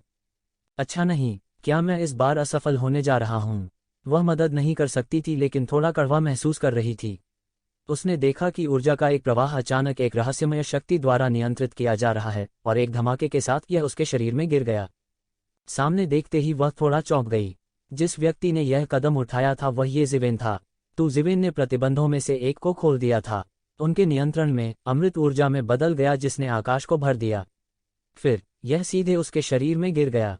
चिंता मत करो, ज्यादा मत सोचो। चलो पहले इसे समझते हैं। ये जिवेन की आवाज़ फैल गई। उसने ज्यादा नहीं सोचा और एकांतवास में जाने लगी। उसके शरीर में इस नई शक्ति की पुनःपूर्ति के साथ वह अंततः सबसे कठिन क्षण से निकल गई। उसके शरीर में शक्ति की भरपाई हो रही थी और वह दिव्य क्षेत्र मध्य चरण की बाधा पर चार्ज करती रही। होंग, एक दबी हुई आवाज सुनाई दी। मैन यून का शरीर शक्ति से उबलने लगा। जो शक्ति रुकी हुई थी वह अंत में स्वीप करने लगी। उसने बादलों में कदम रखा और एक कदम में स्वर्ग तक पहुंच गई। उसने अंततः दिव्य क्षेत्र मध्य चरण में कदम रखा। लंबे समय के बाद उसने अंततः अपने दिव्य क्षेत्र मध्य चरण को स्थिर कर लिया। जहां तक और स्थिर करने की बात है तो इसमें काफी समय लगेगा। धन्यवाद, मैन यून ने कहा। यह कुछ भी नहीं है। यदि आपने उस आदमी को नहीं रोका होता तो मैं थंडरबोल्ट भाले को परिष्कृत नहीं कर पाता। सच कहूं तो मेरे पास आपको धन्यवाद देने के लिए और भी बहुत कुछ है, ये जिवेन ने मुस्कराते हुए कहा। मैन यून ने कुछ भी कहना जारी नहीं रखा। वर्तमान स्थिति पहले से ही स्पष्ट थी। ये शिवेन ने पहले भी अपनी जान बचाई थी। उसकी तुलना में यह निर्णायकता कुछ भी नहीं थी। उसने चुपचाप अपनी आंखें बंद कर लीं और दिव्य क्षेत्र मध्य चरण को समझ लिया। काफी देर के बाद उसने आखिरकार अपनी आंखें खोलीं और बोली, इस बार मैंने बहुत कुछ हासिल किया है। अब मैं वापस जा रही हूँ। जैसा उसने कहा उसने ये शिवेन को देखा। ये शिवेन समझ नहीं पा रही थी कि हंसे या रोए। उसने कहा, क्या आपको लगता है कि मैं आपको खाऊंगा? क्या आपको डर नहीं है कि अगर आपने मुझे जाने दिया तो मैं रहस्य लीक कर दूंगा? यही उनकी सबसे बड़ी शंका भी थी। एक बार जब डेविल किंग की विरासत की खबर लीक हो गई तो निश्चित रूप से पूरी डेविल वर्ल्ड पागल हो जाएगी। उस समय वह फिर कभी अपना चेहरा नहीं दिखा पाएगा। यह भी कहा जा सकता है कि उसके लिए गली का चूहा बनना कोई अजीब बात नहीं होगी। मुझे तुम पर विश्वास है, ये जिवेन ने और कुछ नहीं कहा और बस यही वाक्य कहा। तस मैन यून मुड़ा और थोड़ा तिरस्कारपूर्ण लग रहा था। आप दूसरों पर बहुत आसानी से भरोसा कर लेते हैं। जैसे ही उसने बोलना समाप्त किया उसकी आकृति कोषागार के बाहर पहले ही गायब हो चुकी थी। अन्य आवाजें धीमी सुनाई दे रही थीं। लेकिन चिंता मत करो, कम से कम इस बार मैं अपनी बात रखूंगा और दूसरों को नहीं बताऊंगा। लेकिन अगर कोई और इसे लीक करता है तो मुझे दोष मत दो। ये जिवेन मुस्कुराए और कुछ नहीं बोली। वह ऐसा क्यों कह सकती थी? इसका कारण यह था कि उसे विश्वास था कि एक बार जब उसने हिंसक थंडर स्पीयर पर नियंत्रण कर लिया तो पूरा खजाना तिजोरी जल्द ही उसके हाथों में आ जाएगी। उस समय जब तक वह पूरे खजाने की तिजोरी को सील कर देता तब तक उसके अलावा कोई और प्रवेश नहीं कर पाता। इसमें डरने की क्या बात थी? हालांकि अगर मान यून इस परीक्षा का सामना भी नहीं कर पाती तो स्वाभाविक रूप से कुछ और चीजें होती। लेकिन जो भी हो, थंडरबोल्ट स्पीयर को नियंत्रित करने वाले ये जिवेन अजेय स्थिति में थे। वह किसी भी परेशानी से बिल्कुल भी नहीं डरते थे। मैन यून के चले जाने के बाद ये जिवेन ने खजाने के दरवाजों को पूरी तरह से बंद कर दिया और खजाने को बाहरी दुनिया से जोड़ने वाली स्थानिक दरार को भी। हालांकि वह अभी भी पूरे खजाने को पूरी तरह से नियंत्रित नहीं कर सका था, फिर भी वह इसे इतनी आसानी से कर सकता था। उसके बाद उनका समय भी बहुत तंग था। उनके पास अभी 2 महीने का समय बचा था। उसे इन 2 महीनों के भीतर स्काई ह्यूमन दायरे के 8वें स्तर में प्रवेश करना था। उस समय उसकी युद्ध शक्ति उच्च स्तर तक बढ़ जाएगी। गठबंधन की बैठक में कबीले प्रमुख ने जो कहा, अगर वह उसे पूरा करना चाहता है तो उसे इससे कहीं अधिक की आवश्यकता होगी। यह शायद इतना आसान नहीं होगा। 4 प्रमुख बलों और प्राचीन फीनिक्स क्षेत्र में अनगिनत प्रतिभाएं थीं। ये शिवेन के लिए उन्हें हराना इतना आसान कैसे हो सकता है? यदि वह केवल स्काई ह्यूमन दायरे के 7वें स्तर पर होता तो उसके पास पूर्ण आत्मविश्वास नहीं होता। हालांकि यदि वह आकाश मानव क्षेत्र के 8वें स्तर में प्रवेश कर सकता है तो सब कुछ अपेक्षाकृत सरल हो जाएगा। 2 महीने के समय में स्काई ह्यूमन दायरे के 8वें स्तर में प्रवेश करना उसके लिए अभी भी थोड़ा मुश्किल था। इससे पहले जब वह स्काई ह्यूमन दायरे के 7वें स्तर तक पहुंचे तो उन्होंने पूरे 10 साल बिताए। इस बार वह फिर से टूट गया और इसमें आधे साल से भी कम समय लगा। सौभाग्य से दानव राजा के खजाने के साथ उसे बहुत सी चीजें विरासत में मिलीं। इन 2 महीनों के समय में उसके लिए पर्याप्त आधार होना पर्याप्त था। ये जिवेन ने अपने हाथ में हिंसक थंडर भाला पकड़ रखा था। उसके मन के नियंत्रण में उसके द्वारा नियंत्रित किए जा सकने वाले खजाने के घर के हिस्से बिना किसी निशान के पूरी तरह से गायब हो गए। अचानक असंख्य औषधीय सुगंधों और गहनों की आभा ने एक ही बार में हवा भर दी, जिससे पूरा खजाना घर भर गया। बीप! अचानक ये जिवेन के शरीर के भीतर एक कोमल चीख सुनाई दी। फिर उसके शरीर से प्रकाश की एक किरण निकली और औषधीय गोलियों के ढेर के सामने भाग गई। इसने अपना छोटा मुंह खोला और एक राक्षसी सक्शन फोर्स बनाई, मानो वह पूरी दुनिया को अपने में समा लेना चाहती हो। इस समय बाहरी दुनिया से अनगिनत कीमती औषधीय गोलियां इसके द्वारा निगल ली गई थीं। अरे तुम छोटी सी बात, क्या तुम फूला हुआ होने से डरते नहीं हो? ये जिवेन ने युवा कुनपेंग को देखा, जिसने वास्तव में एक सांस में अपने शरीर से कई गुना बड़ी औषधीय गोलियों के ढेर को अवशोषित कर लिया था। वह मदद नहीं कर सका लेकिन जल्दी से कहा। लेकिन उनके रिमाइंडर में बहुत देर हो चुकी थी। इस समय युवा कुनपेंग ने पहले ही सभी औषधीय गोलियों को अवशोषित कर लिया था। फिर उसका पूरा छोटा पेट फूल गया। वह उस जगह पर लेट गया जहां औषधीय गोलियों का ढेर लगा हुआ था और चारों ओर लुढ़का हुआ था। वह बहुत संतुष्ट दिख रहा था और डकार भी ले रहा था। तुम सच में खाने के शौकीन हो?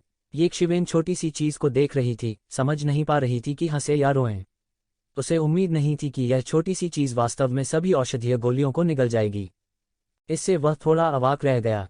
इसके अलावा यह एक वेल निगलने और पीने जैसा महसूस हुआ, पूरी तरह से एक गंवार व्यक्ति की तरह। यहाँ तक कि शिवेन ने भी इतना लापरवाह होने की हिम्मत नहीं की। अगर वह इसी तरह सोचता रहा तो उसे डर था कि वह जल्द ही पूरी तरह से फट जाएगा। लेकिन यह युवा कुनपेंग ताती के पुनर्जन्म जैसा था। उसने एक ही बार में इतने सारे अमृत पी लिए। ये सब पैसे थे। ये जिवेन ने लगभग इस बंजर को थप्पड़ मार दिया था। इनमें से किसी भी एक अमृत को करोड़ों स्पिरिट क्रिस्टल में आसानी से बेचा जा सकता है। यह गणना करना असंभव था कि उसने एक बार में कितने अमृत निगले। लेकिन इसके बारे में सोचते हुए, वैसे भी इस उड़ाव ने पहले ही 9 ड्रैगन वेन्स को बर्बाद कर दिया था। ये शिवेन इसकी बहुत अभ्यस्त थी। इसलिए ये शिवेन ने इस छोटी सी चीज के इधर उधर भागते रहने की परवाह नहीं की और सीधे हवा में पालथी मारकर बैठने लगी। आकाश दायरे के 7वें स्तर के शिखर में प्रवेश करने के बाद ये जिवेन ने सोचा था कि उन्हें कुछ समय की आवश्यकता होगी, लेकिन उन्होंने इतनी जल्दी सफलता का सामना करने की उम्मीद नहीं की थी। सौभाग्य से उसकी नींव बहुत मजबूत थी और उसकी समझ आम लोगों की कल्पना से बहुत परे थी, इसलिए इससे बहुत बड़ी समस्या नहीं हुई। उसके आसपास की कई औषधीय गोलियां उसकी आभा के प्रभाव में जलने लगीं, ऊर्जा के गोले में बदल गईं जो ये जिवेन के शरीर में फैल गई। कभी कभी उसने युवा कुनपेंग के सामने औषधीय गोलियों को भी छू लिया, जिससे वह इतना क्रोधित हो गया कि वह चिल्लाता रहा। ये गोलियां ऊर्जा की धारा में तब्दील हो गई थीं, इसलिए ये शिवेन को अपनी ताकत पर पर्याप्त भरोसा था। बूम बूम बूम, उनके शरीर से लगातार 7 रंग की धुंध निकल रही थी। आकाश में भरी हुई गोली के बाद ऊर्जा की धारा में बदल गई और उसके शरीर में प्रवेश कर गई। उसके पास इसे पूरी तरह से उपभोग करने का कोई तरीका नहीं था। उसके छिद्रों से अतिरिक्त उगल दिया गया, जिससे 7 रंगों की धुंध बन गई। शक्तिशाली ऊर्जा की तरंगें उसके शरीर से बाहर निकल रही थीं, आकाश क्षेत्र के 8वें स्तर की बाधा पर हमला कर रही थीं। अवरोध, जो पहले बहुत मजबूत नहीं था, अब असामान्य रूप से मजबूत हो गया था। आकाश क्षेत्र में हर कदम स्वर्ग तक पहुंचने जैसा था और हर स्तर एक महत्वपूर्ण बिंदु था। उससे ज्यादा दूर नहीं, युवा कुनपेंग भी लगातार उन अमृत का सेवन कर रहा था। हर कौर के साथ उनके शरीर पर आभा बढ़ती गई। वह महान ताती की तरह था। वह जो कुछ भी खाता था उसे पचाने में सक्षम था। उसकी भूख अविश्वसनीय रूप से अच्छी थी। बैरियर के दूसरी तरफ यूलियान भी धीरे धीरे ठीक हो रही थी। वह भी उच्च स्तर पर पहुंच रही थी। वह इस अवसर का उपयोग क्षेत्र में अनगिनत दैवीय खजानों के साथ एक ही बार में आकाशीय क्षेत्र के शिखर तक पहुंचने के लिए करना चाहती थी। वह पर्याप्त जमा कर चुकी थी और पहले से ही दिव्य क्षेत्र के चरण 6 पर थी। अब उल्लेख करने की बात नहीं है। वह दिव्य लोक के शिखर से बस एक कदम दूर थी। अब वह कोशिश करना चाहती थी कि दिव्य क्षेत्र के शिखर तक कैसे पहुंचे। एक बार जब वह वास्तव में आकाश क्षेत्र के शिखर पर कदम रख सकती है, तो ये जिवेन के पास तुरंत एक और अच्छा सहायक होगा। जैसे जैसे ये लोग व्यस्त होते गए समय बीतता गया। देखते ही देखते 1 महीने से ज्यादा का समय बीत चुका था। ये जिवेन अभी भी वहां एक मूर्ति की तरह बैठी हुई थी, बिल्कुल भी नहीं हिल रही थी। वह सिर्फ पालथी मारकर बैठा था और उसके शरीर पर आभा धीरे धीरे मजबूत होती गई। 1 महीने पहले की तुलना में ये जिवेन का आभा लगभग एक नए स्तर पर पहुंच गया था और इन औषधीय गोलियों के पोषण से उसकी नींव और भी मजबूत हो गई थी। दूसरे शायद यह न बता सकें, लेकिन यूलियान, जो ये जिवेन की खेती को देख रहा था, उसे पूरी तरह से देख सकता था। 1 महीने के समय में उसने पूरी तरह से स्काई दायरे के शिखर पर कदम रखा और दुनिया में एक शीर्ष व्यक्ति बन गई। तो जिवेन का दायरा उसके जितना अच्छा नहीं था, लेकिन उसने जो समय बिताया वह वास्तव में उससे अधिक था। 1 महीने से अधिक समय बीत जाने के बाद भी वह अभी भी आसानी से दिव्य जगत के 8वें स्वर्ग में कदम नहीं रख सका। या यूं कहें, अगर वह कर भी सकता था तो उसे ये शिवेन द्वारा पूरी तरह से दबा दिया गया था। इस समय वह आखिरकार समझ गई कि क्यों एक शिवेन एक उच्च दायरे के लोगों को चुनौती देने में सक्षम थी। वह बहुत अद्भुत था। इस सफलता को देखकर ही वह जान गई थी कि एक साधारण व्यक्ति के लिए इसे हासिल करना असंभव है। यही वो पल था जब वो आखिरकार समझ गई कि एक शिवेन हर स्तर पर क्यों लड़ सकती है।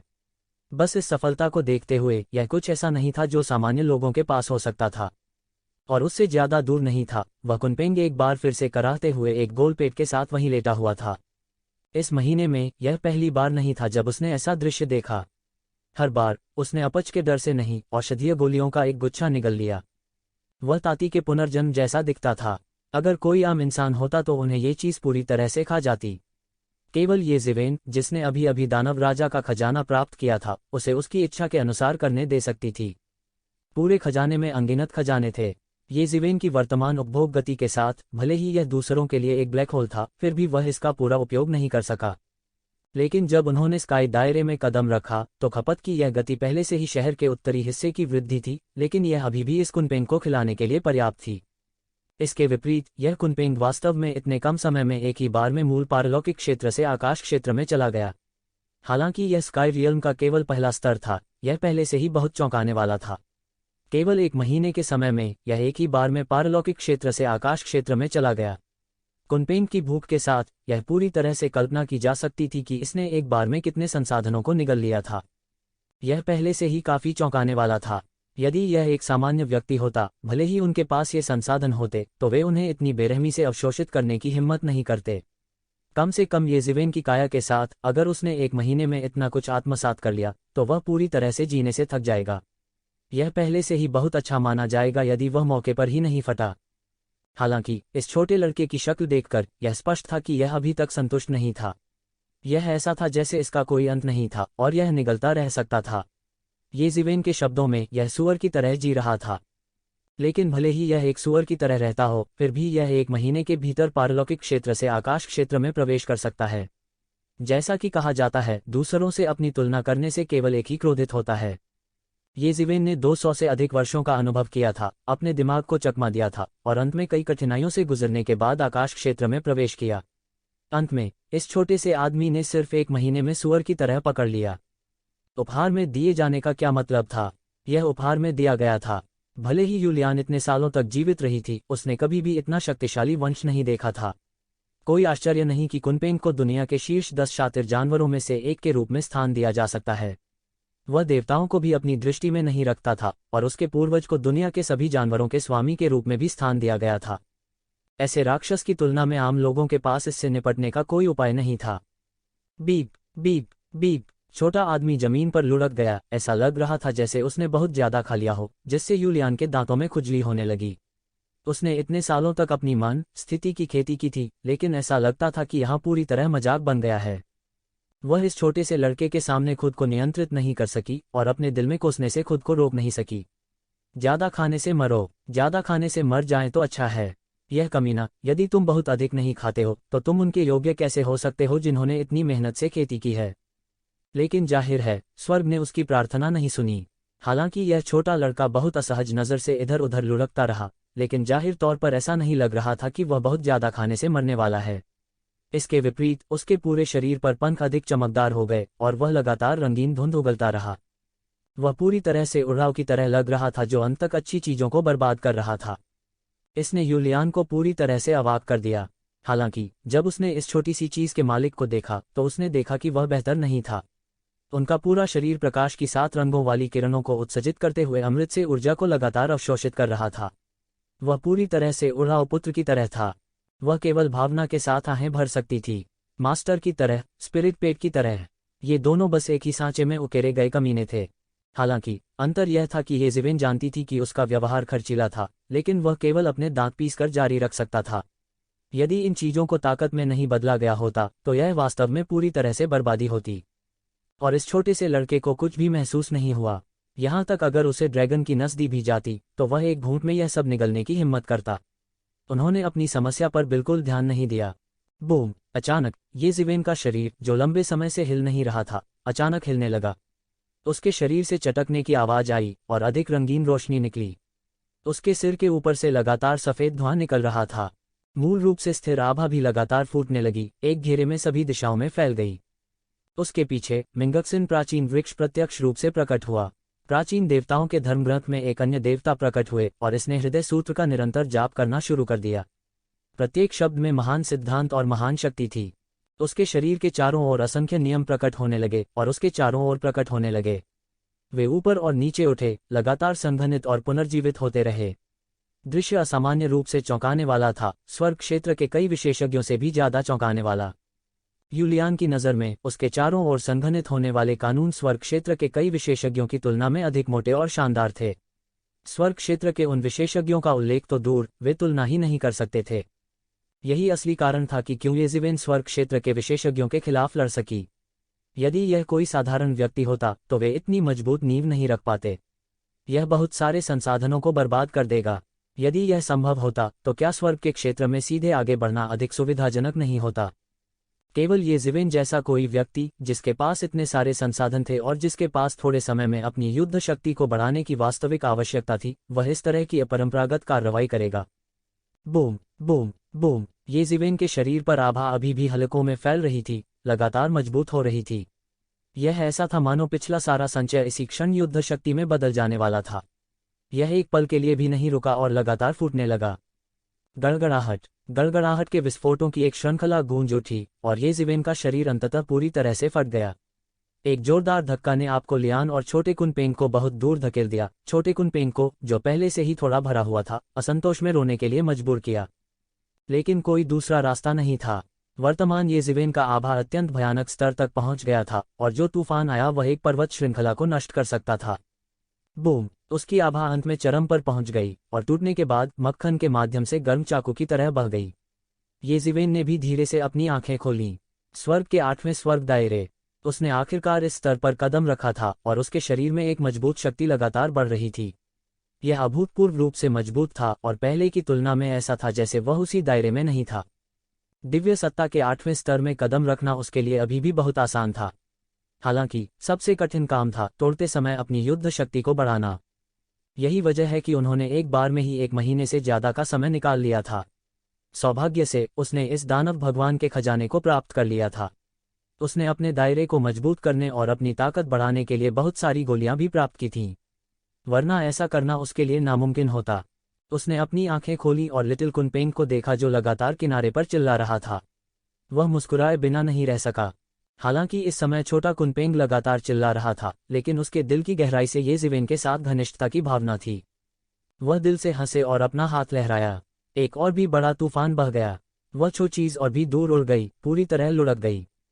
छोटी सी बात और भी उत्तेजित थी। उसने येज़िवेन की ओर इशारा किया और चिल्लाया, मानो कह रहा हो कि जब उसकी ताकत एक निश्चित स्तर पर पहुंच जाएगी तो वह येज़िवेन के साथ मरते दम तक लड़ेगा। हालांकि यह येज़िवेन द्वारा वश में कर लिया गया था, लेकिन इस छोटी सी चीज की प्रकृति बिल्कुल नहीं बदली थी। विशेष रूप से येक्षिवेन के सामने इसने खुद को बिल्कुल भी संयमित नहीं किया। येक्षिवेन ने बेबसी से उस छोटी सी चीज के गोल शरीर को देखा। इस गति से यह छोटी सी चीज मरने का एक नया तरीका ईजाद कर सकती है, मोटापे से मौत। और सबसे भयानक बात यह थी कि यह छोटी सी चीज इतनी तेजी से मोटी होती जा रही थी।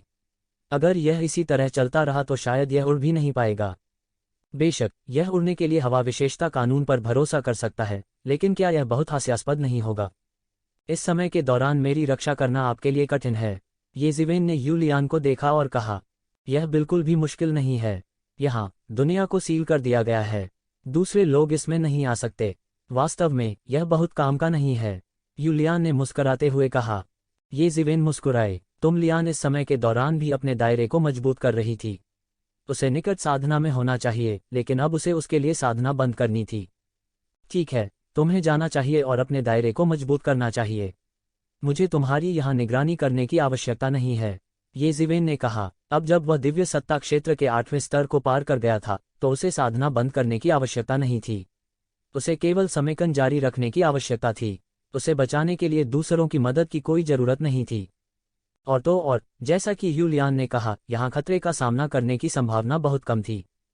ठीक है, तुम, लियान ने और कुछ नहीं कहा। वह एक तरफ चली गई और एकांत में खेती करने लगी। येज़िवेन ने इस समय संकोच नहीं किया और सीधे अपने दायरे को मजबूत करने के लिए फिर से बंद करना शुरू कर दिया, जबकि एक ही समय में हिंसक थंडर भाले को लगातार परिष्कृत किया और पूरे खजाने के घर में महारत हासिल करना शुरू कर दिया। केवल तभी जब उसके पास राजकोष पर पूर्ण नियंत्रण होगा, तभी वह मन की शांति के साथ निकल पाएगा। केवल जब उसका राजकोष पर पूर्ण नियंत्रण होगा, तभी वह इसमें स्वतंत्र रूप से प्रवेश और निकास कर सकेगा। पहले की तरह, हालांकि वह स्वतंत्र रूप से राजकोष में प्रवेश कर सकता था, उसने अंडरवर्ल्ड के इंपीरियल फ्लैग और एंजल की तलवार की शक्ति उधार ली थी। जब वह चला गया, तब भी उसे दानव क्षेत्र को छोड़ना पड़ा और प्राचीन जंगल में वापस जाना पड़ा। दूसरी ओर, यदि वह खजाने को पूरी तरह से नियंत्रित कर सकता है, तो वह खजाने में प्रवेश करने और बाहर निकलने के लिए सीधे अंतरिक्ष को भेदने में सक्षम होगा। उसे दानव लोक में मार्ग से जाने की आवश्यकता नहीं होगी। यह उनके लिए बहुत महत्वपूर्ण था। वह हर बार दानव क्षेत्र से नहीं गुजरना चाहता था, क्योंकि अगर वह घात लगाकर बैठा होता तो वह कुछ नहीं कर पाता। एक और आधा महीना पलक झपकते ही बीत गया। गठबंधन की बैठक के कुछ दिन पहले ही कबीले प्रमुख ने उल्लेख किया था। येज़िवेन आखिरकार अपने एकांतवास की स्थिति से जागे। इस आधे महीने के बाद उसने दिव्य सत्ता क्षेत्र के 8वें स्तर के अपने दायरे को पूरी तरह से समेकित कर लिया था।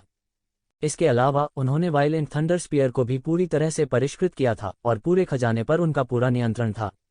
इस समय भले ही हजारों सैनिकों और घोड़ों पर हमला करना हो, वह खजाने में सेना को जुटा सकता है और इन हमलावर दुश्मनों को पूरी तरह से नष्ट कर सकता है। पूरा खजाना अब पूरी तरह से येज़िवेन के हाथों में था। एकांतवास से बाहर आने के बाद येज़िवेन ने तुरंत संकोच नहीं किया। वह सीधे आपको लियान ले गया और रॉयल कोर्ट की दिशा में दौड़ने लगा।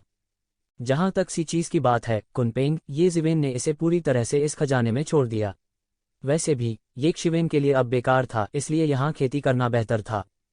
येज़िवेन ने खुद को एक पतित देवदूत के रूप में प्रच्छन्न किया और चुपचाप इस दूरस्थ स्थान को दानव क्षेत्र में छोड़ दिया। जब किसी ने उसे नहीं देखा तो उसने सीधे अपने दानव पंख फैलाए और शाही दरबार की दिशा में उड़ गया। पिछली बार दानव लोक में प्रवेश करने के अनुभव के साथ येज़िवेन बिल्कुल भी नहीं रुके। पूरा दिन बिताने के बाद वह आखिरकार दानव क्षेत्र और शाही दरबार के बीच की सीमा पर दरार पर आ गया। इस समय दानव दायरे और शाही दरबार के बीच की सीमा तनावपूर्ण थी और अनगिनत सैनिकों को अग्रिम पंक्ति में लामबंद किया गया था। दूर से देखने पर एक विशाल युद्ध क्षेत्र था जो अथाह चौड़ा और अथाह लंबा था। दूरी में हर तरह की रोशनी चमक रही थी और अनगिनत विशेषज्ञ उसमें लड़ रहे थे। दानव कबीले के बीच कई सैनिक थे जो लामबंद थे। मूल रूप से दोनों पक्षों को शांति से कहा जा सकता था और युद्ध के मैदान के पास दोनों तरफ शहर भी थे। हालांकि इस समय युद्ध के मैदान के पास के शहर युद्ध में लंबे समय तक नष्ट हो चुके थे। इस स्तर के युद्ध की लपटों से कोई नहीं बच सका। येज़िवेन ने खुद को पतित देवदूत के रूप में प्रच्छन्न किया और मानव कबीले की दिशा में उड़ान भरी। द फॉलन एंजल कबीले दानव क्षेत्र के 8 शाही कुलों में से एक के रूप में बहुत उच्च स्थिति थी। हालांकि येज़िवेन युद्ध के मैदान में अकेले उड़ रही थी, लेकिन किसी भी राक्षस ने गैर जिम्मेदाराना टिप्पणी करने की हिम्मत नहीं की और किसी ने भी उससे लापरवाही से पूछताछ करने की हिम्मत नहीं की। यदि यह एक सामान्य निम्न स्तरीय दौड़ होती तो वे इस समय युद्ध के मैदान में घूमने की हिम्मत कैसे करते? क्या यह मौत को दावत देना नहीं होगा? रास्ते में उसे मानव विशेषज्ञों के कई समूहों का सामना करना पड़ा जो छिपे हुए थे और देखा कि येज़िवेन उस पर हमला करने वाली थी। हालांकि इस समय येज़िवेन के पास उनके साथ बर्बाद करने का समय नहीं था। वह पूरे रास्ते भाग गया और मानव कबीले के क्षेत्र में मुश्किल से बचने के लिए पूरा दिन बिताया। इस समय येज़िवेन अपनी पहचान पूरी तरह से मानव कबीले में बदल सकता था और उसे पतित देवदूत होने का नाटक जारी नहीं रखना था। इस समय युद्ध का मैदान अराजकता में था और विभिन्न बलों के विशेषज्ञ बड़ी संख्या में यहां एकत्र हुए थे, इसलिए येज़िवेन बहुत आकर्षक नहीं थी। इसके अलावा उसकी पहचान ये कबीले के एक मार्क्विस के रूप में थी और वह जल्दी से रॉयल कोर्ट की नाकाबंदी की परतों से गुजरा। रॉयल कोर्ट छोड़ने के बाद वह सीधे ये क्लान पहुंचे। इस तरह पूरा दिन निकल गया। तीसरे दिन येज़िवेन अंत में दानव क्षेत्र की उजाड़ सीमा से ये कबीले में वापस आ गया। अगर यह कई साल पहले होता तो यह बस अकल्पनीय था। उस समय येज़िवेन की ताकत के साथ इतने कम समय में इतनी लंबी दूरी को पार करना असंभव था। लेकिन अब येज़िवेन ने इसे कर दिखाया और उसने इसे आसानी से कर लिया। किसी और बात की तो बात ही क्या, केवल अराजक युद्ध के मैदान को अकेले पार करते हुए। अगर अतीत में येज़िवेन थे तो उन्हें सावधान रहना होगा, क्योंकि अगर वह सावधान नहीं होते तो उनका सामना एक बड़ी सेना से होता और उस समय वह कर सकते थे केवल बचना जारी है। लेकिन मौजूदा समय में उनके लिए यह छोटी सी बात थी। आकाशीय क्षेत्र के विशेषज्ञों के पास पहले से ही युद्ध के मैदान पर खुद को बचाने की क्षमता थी। उल्लेख नहीं करने के लिए उनकी वर्तमान युद्ध शक्ति की तुलना तब नहीं की जा सकती थी जब उन्होंने आकाशीय क्षेत्र के 7वें स्तर में प्रवेश किया था। येज़िवेन ये कबीले में वापस आ गया और बहुत जल्दी ये कबीले के उच्च अधिकारी का ध्यान आकर्षित किया, क्योंकि 2 महीने पहले उसके अचानक लापता होने से पहले ही ये कबीले का कुछ ध्यान आकर्षित हो गया था। अपने स्तर के एक विशेषज्ञ के लिए, चाहे वह रुके या चले गए, इस पर बहुत ध्यान दिया जाएगा। यह उल्लेख करने के लिए नहीं कि 3 महीने में वह मानव कबीले और अन्य 4 कुलों के बीच गठबंधन में भाग लेंगे। यह और भी महत्वपूर्ण था और जब सभी ने सोचा कि येज़िवेन समय पर नहीं पहुंच पाएगी तो उसने आखिरकार इसे कर लिया। और जब येज़िवेन ये क्लान पहुंचे ही थे तो उन्होंने एक अतुलनीय चौंकाने वाली बात सुनी। वह ये था कि ये क्यूओंग और ये कूंग, ये कबीले की युवा पीढ़ी में से दो, जिन्होंने आकाशीय क्षेत्र में प्रवेश किया था, वास्तव में गंभीर रूप से घायल थे और मृत्यु के कगार पर थे। जब उसे यह खबर मिली तो एक शिवेन तुरंत अतुलनीय रूप से चौंक गया। एक को यह जानना था कि उनकी ताकत और रुतबे से कितने लोग उन्हें इस तरह मारने की हिम्मत करेंगे और कितने लोगों में ऐसा करने की क्षमता थी। प्रारंभिक अवस्था में दिव्य क्षेत्र की शक्ति कोई मजाक नहीं थी। इस समाचार को प्राप्त करने के बाद ये जिवेन के पास आराम करने का समय भी नहीं था और सीधे अपने गुरु ये जेंटियन को देखने के लिए दौड़ पड़े। कानून प्रवर्तन शहर के एक बड़े हॉल में ये जिवेन ने ये जेंटियन को देखा और पूछा, वास्तव में क्या हो रहा है? वे दोनों कैसे गंभीर रूप से घायल हो गए? यह असंभव है, सही? दरअसल यह मामला आपसे जुड़ा है, ये जेंटियन ने कहा। मुझसे संबंधित? ये जिवेन थोड़ा उलझन में थी, इस मामले का उससे फिर क्या लेना देना? यह सही है। क्या आपको याद है कि आपने पहले फीनिक्स संप्रदाय को भारी चोट पहुंचाई थी? ये जेंटियन ने कहा। क्या मास्टर का मतलब है कि फीनिक्स कबीले के विशेषज्ञ फिर से आ गए हैं? ये जिवेन को अचानक एहसास हुआ कि यही एकमात्र व्याख्या थी जो समझ में आ सकती थी। अन्यथा ये जेंटियन यह क्यों कहेंगे कि यह उससे संबंधित था? यह सही है, यह बात है। फीनिक्स कबीले ने एक अन्य विशेषज्ञ फैंग वयंग को भेजा है, जिनकी साधना अथाह है। इस बार आपके जाने के बाद किसी ने जल्दी से ये कूंग और ये क्यूओंग को युवा पीढ़ी की किसी सभा में भाग लेने के लिए आमंत्रित किया। हालांकि सभा में फैंग वयंग अचानक प्रकट हुए, दोनों को उकसाया और यहां तक कि हमारे ये कबीले ने 1% खो दिया है। स्वाभाविक रूप से वे दोनों इसे स्वीकार करने को तैयार नहीं थे और हमला कर दिया। सबसे महत्वपूर्ण बात यह है कि वे दोनों सेना में शामिल हो गए, लेकिन वे वास्तव में उसके मैच नहीं थे और उसके द्वारा आसानी से घायल हो गए।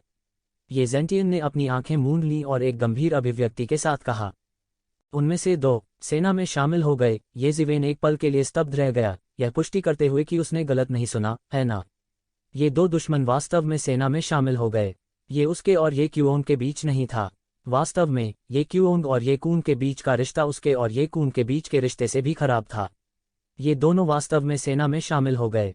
दूसरे शब्दों में, इन दो अहंकारी लोगों को इस बिंदु पर मजबूर करने में सक्षम होने के लिए दूसरी पार्टी कितनी शक्तिशाली होनी चाहिए।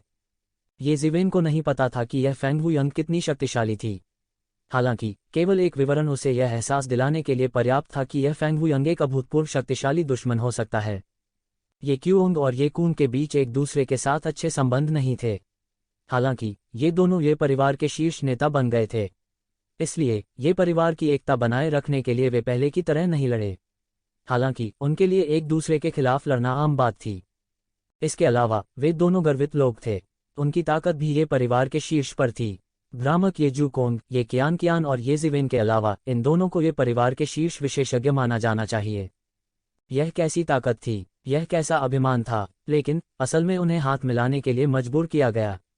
विरोधी को ऐसा चुनाव करने के लिए मजबूर करने के लिए कितना अत्याचारी होना चाहिए। हाँ, आपने भी सुना, ये दोनों हमेशा एक दूसरे के खिलाफ रहे हैं। हालांकि उन्होंने अब हाथ मिला लिया है।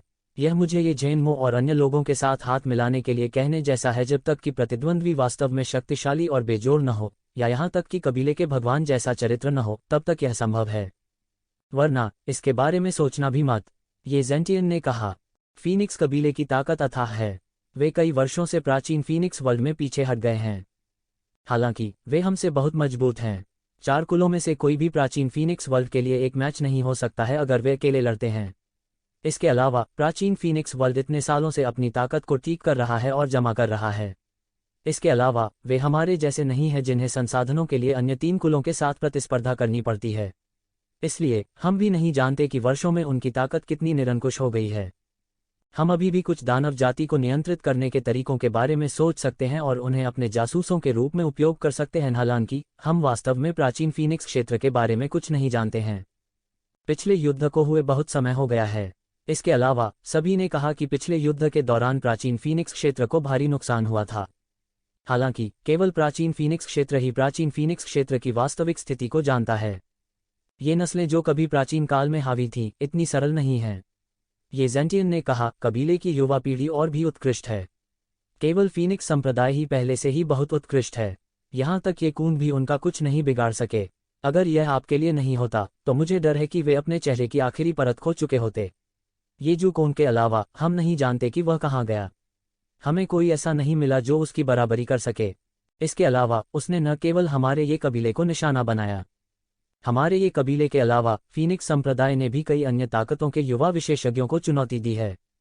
हालांकि कोई भी उससे निपटने में सक्षम नहीं है। अन्यथा हमने उसे बहुत पहले ही बेच दिया है। अब तक कोई कैसे सहन कर सकता है?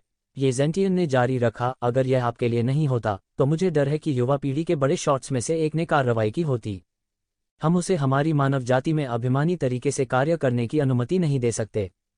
मैं मूल रूप से सोचा था कि ऐसा व्यक्ति पहले से ही उनकी शीर्ष हस्ती था। हालांकि अब जब मैं इसके बारे में सोचता हूं, मुझे डर है कि हमने प्राचीन फीनिक्स वर्ल्ड को कम करके आंका है। बस इस फैंग वू यंग की ताकत किसी भी विशेषज्ञ से ऊपर है जिसे मैं जानता हूं। युवा पीढ़ी में उनकी बराबरी करने वाला कोई नहीं है। मुझे डर है कि युवा पीढ़ी के 5 बड़े शॉट्स में से कोई भी इस फैंग वू यंग का मुकाबला नहीं कर पाता अगर उनमें से किसी ने भी अपनी ताकत नहीं छिपाई होती। ये जिवेन की अभिव्यक्ति गंभीर हो गई। वास्तव में युवा पीढ़ी के 5 बड़े शॉट्स की ताकत स्वर्ग क्षेत्र के शुरुआती चरण में ही थी। ऐसा लग रहा था कि वे बाकी सबसे बहुत आगे नहीं थे। ये कबीले के भीतर ये जुकोंग, ये कूंग, ये कियोंग और अन्य लोग थे जिन्होंने स्वर्ग के क्षेत्र में कदम रखा था। अन्य बलों के विशेषज्ञों का उल्लेख नहीं करना। एक धमाके की तरह स्वर्ग क्षेत्र के विशेषज्ञों के एक बैच ने रैंकों में कदम रखा था। हालांकि युवा पीढ़ी के 5 बड़े शॉट अभी भी इस प्रतिष्ठा को बनाए रखने में सक्षम थे। इसका कारण उनकी पिछली प्रतिष्ठा नहीं थी, बल्कि उनकी अत्याचारी ताकत थी। युवा पीढ़ी के 5 बड़े शॉट्स ने बहुत पहले ही स्वर्ग के दायरे में कदम रख दिया था। हालांकि इसने बहुत से देर से आने वालों को नहीं डराया, विशेष रूप से युवा पीढ़ी के कुछ शीर्ष प्रतिभाओं ने जिन्होंने स्वर्ग क्षेत्र में कदम रखा था। उनमें से कितने 5 बड़े शॉट्स के लिए प्रस्तुत करने को तैयार थे। इसके बाद जब प्रतिभाओं की ताकत एक बड़े सुधार के साथ एक विस्फोट की तरह थी, कुछ लोग थे जो 5 बड़े शॉट्स को चुनौती देना चाहते थे। वे 5 बड़े शॉट्स को मात देकर मशहूर होना चाहते थे। ये जिवेन उस समय कैसे प्रसिद्ध हुई? क्या उसने एक ही बार में 5 बड़े शॉट्स को नहीं हराया और शीर्ष 100 में शीर्ष स्थान हासिल नहीं किया? उन्होंने 5 बड़े शॉट्स को हराने के लिए सबसे प्रत्यक्ष तरीके का भी इस्तेमाल नहीं किया। केवल अप्रत्यक्ष विधि ही उन्हें प्रसिद्ध करने के लिए पर्याप्त थी। इससे कोई यह देख सकता था कि मानव जाति में 5 बड़े शॉट कितने प्रसिद्ध थे। पहले कुछ वर्षों में कभी कभार किसी प्रतिभाशाली व्यक्ति द्वारा 5 दिग्गजों को चुनौती देने की खबरें आती थीं। शुरुआत में यह एक सनसनी पैदा करेगा। बहुत से लोग इसे देखने के लिए दौड़ पड़े होंगे। हालांकि परिणाम यह था कि कोई फर्क नहीं पड़ता कि किसने प्रतिभा को चुनौती दी, वे अंत में 5 दिग्गजों से हार गए। इससे कोई फर्क नहीं पड़ता था कि उनकी ताकत कितनी अत्याचारी थी। ऐसा लगता था कि 5 दिग्गज हमेशा इतने कुशल और आसान थे। ऐसा लग रहा था मानो उनकी ताकत का कोई अंत नहीं है। इस समय अंत में हर कोई समझ गया कि 5 बड़े शॉट कितने भयानक थे और उस समय ये शिवेन के लिए यह कितना मुश्किल था। यहाँ तक अगर उसने केवल 5 बड़े शॉट्स को अप्रत्यक्ष रूप से हराया तो यह पहले से ही सभी के लिए एक अद्भुत उपलब्धि थी। अगर ये शिवेन इतने सालों तक शांत नहीं होती तो वह अब तक प्रसिद्ध हो गया होता। वह अकेला ही था जिसने 5 बड़े शॉट्स को हराया था, भले ही उसने उस तरीके का इस्तेमाल किया हो। हालांकि यह 5 दिग्गजों की निष्पक्ष और चौकोर हार नहीं थी, लेकिन ऐसा करना पहले से ही आसान नहीं था। इसलिए धीरे धीरे 5 बड़े शॉट्स ने अपनी स्थिति मजबूत कर ली, जिससे सभी को पता चल गया कि भले ही वे एक ही दायरे में हो, 5 बड़े शॉट अभी भी 5 बड़े शॉट थे। यहाँ तक कुछ पुराने सीनियर्स जिन्होंने कई वर्षों तक खेती की थी, वे अभी भी 5 बड़े शॉट्स के लिए मैच नहीं थे और पूरी तरह से हार गए थे।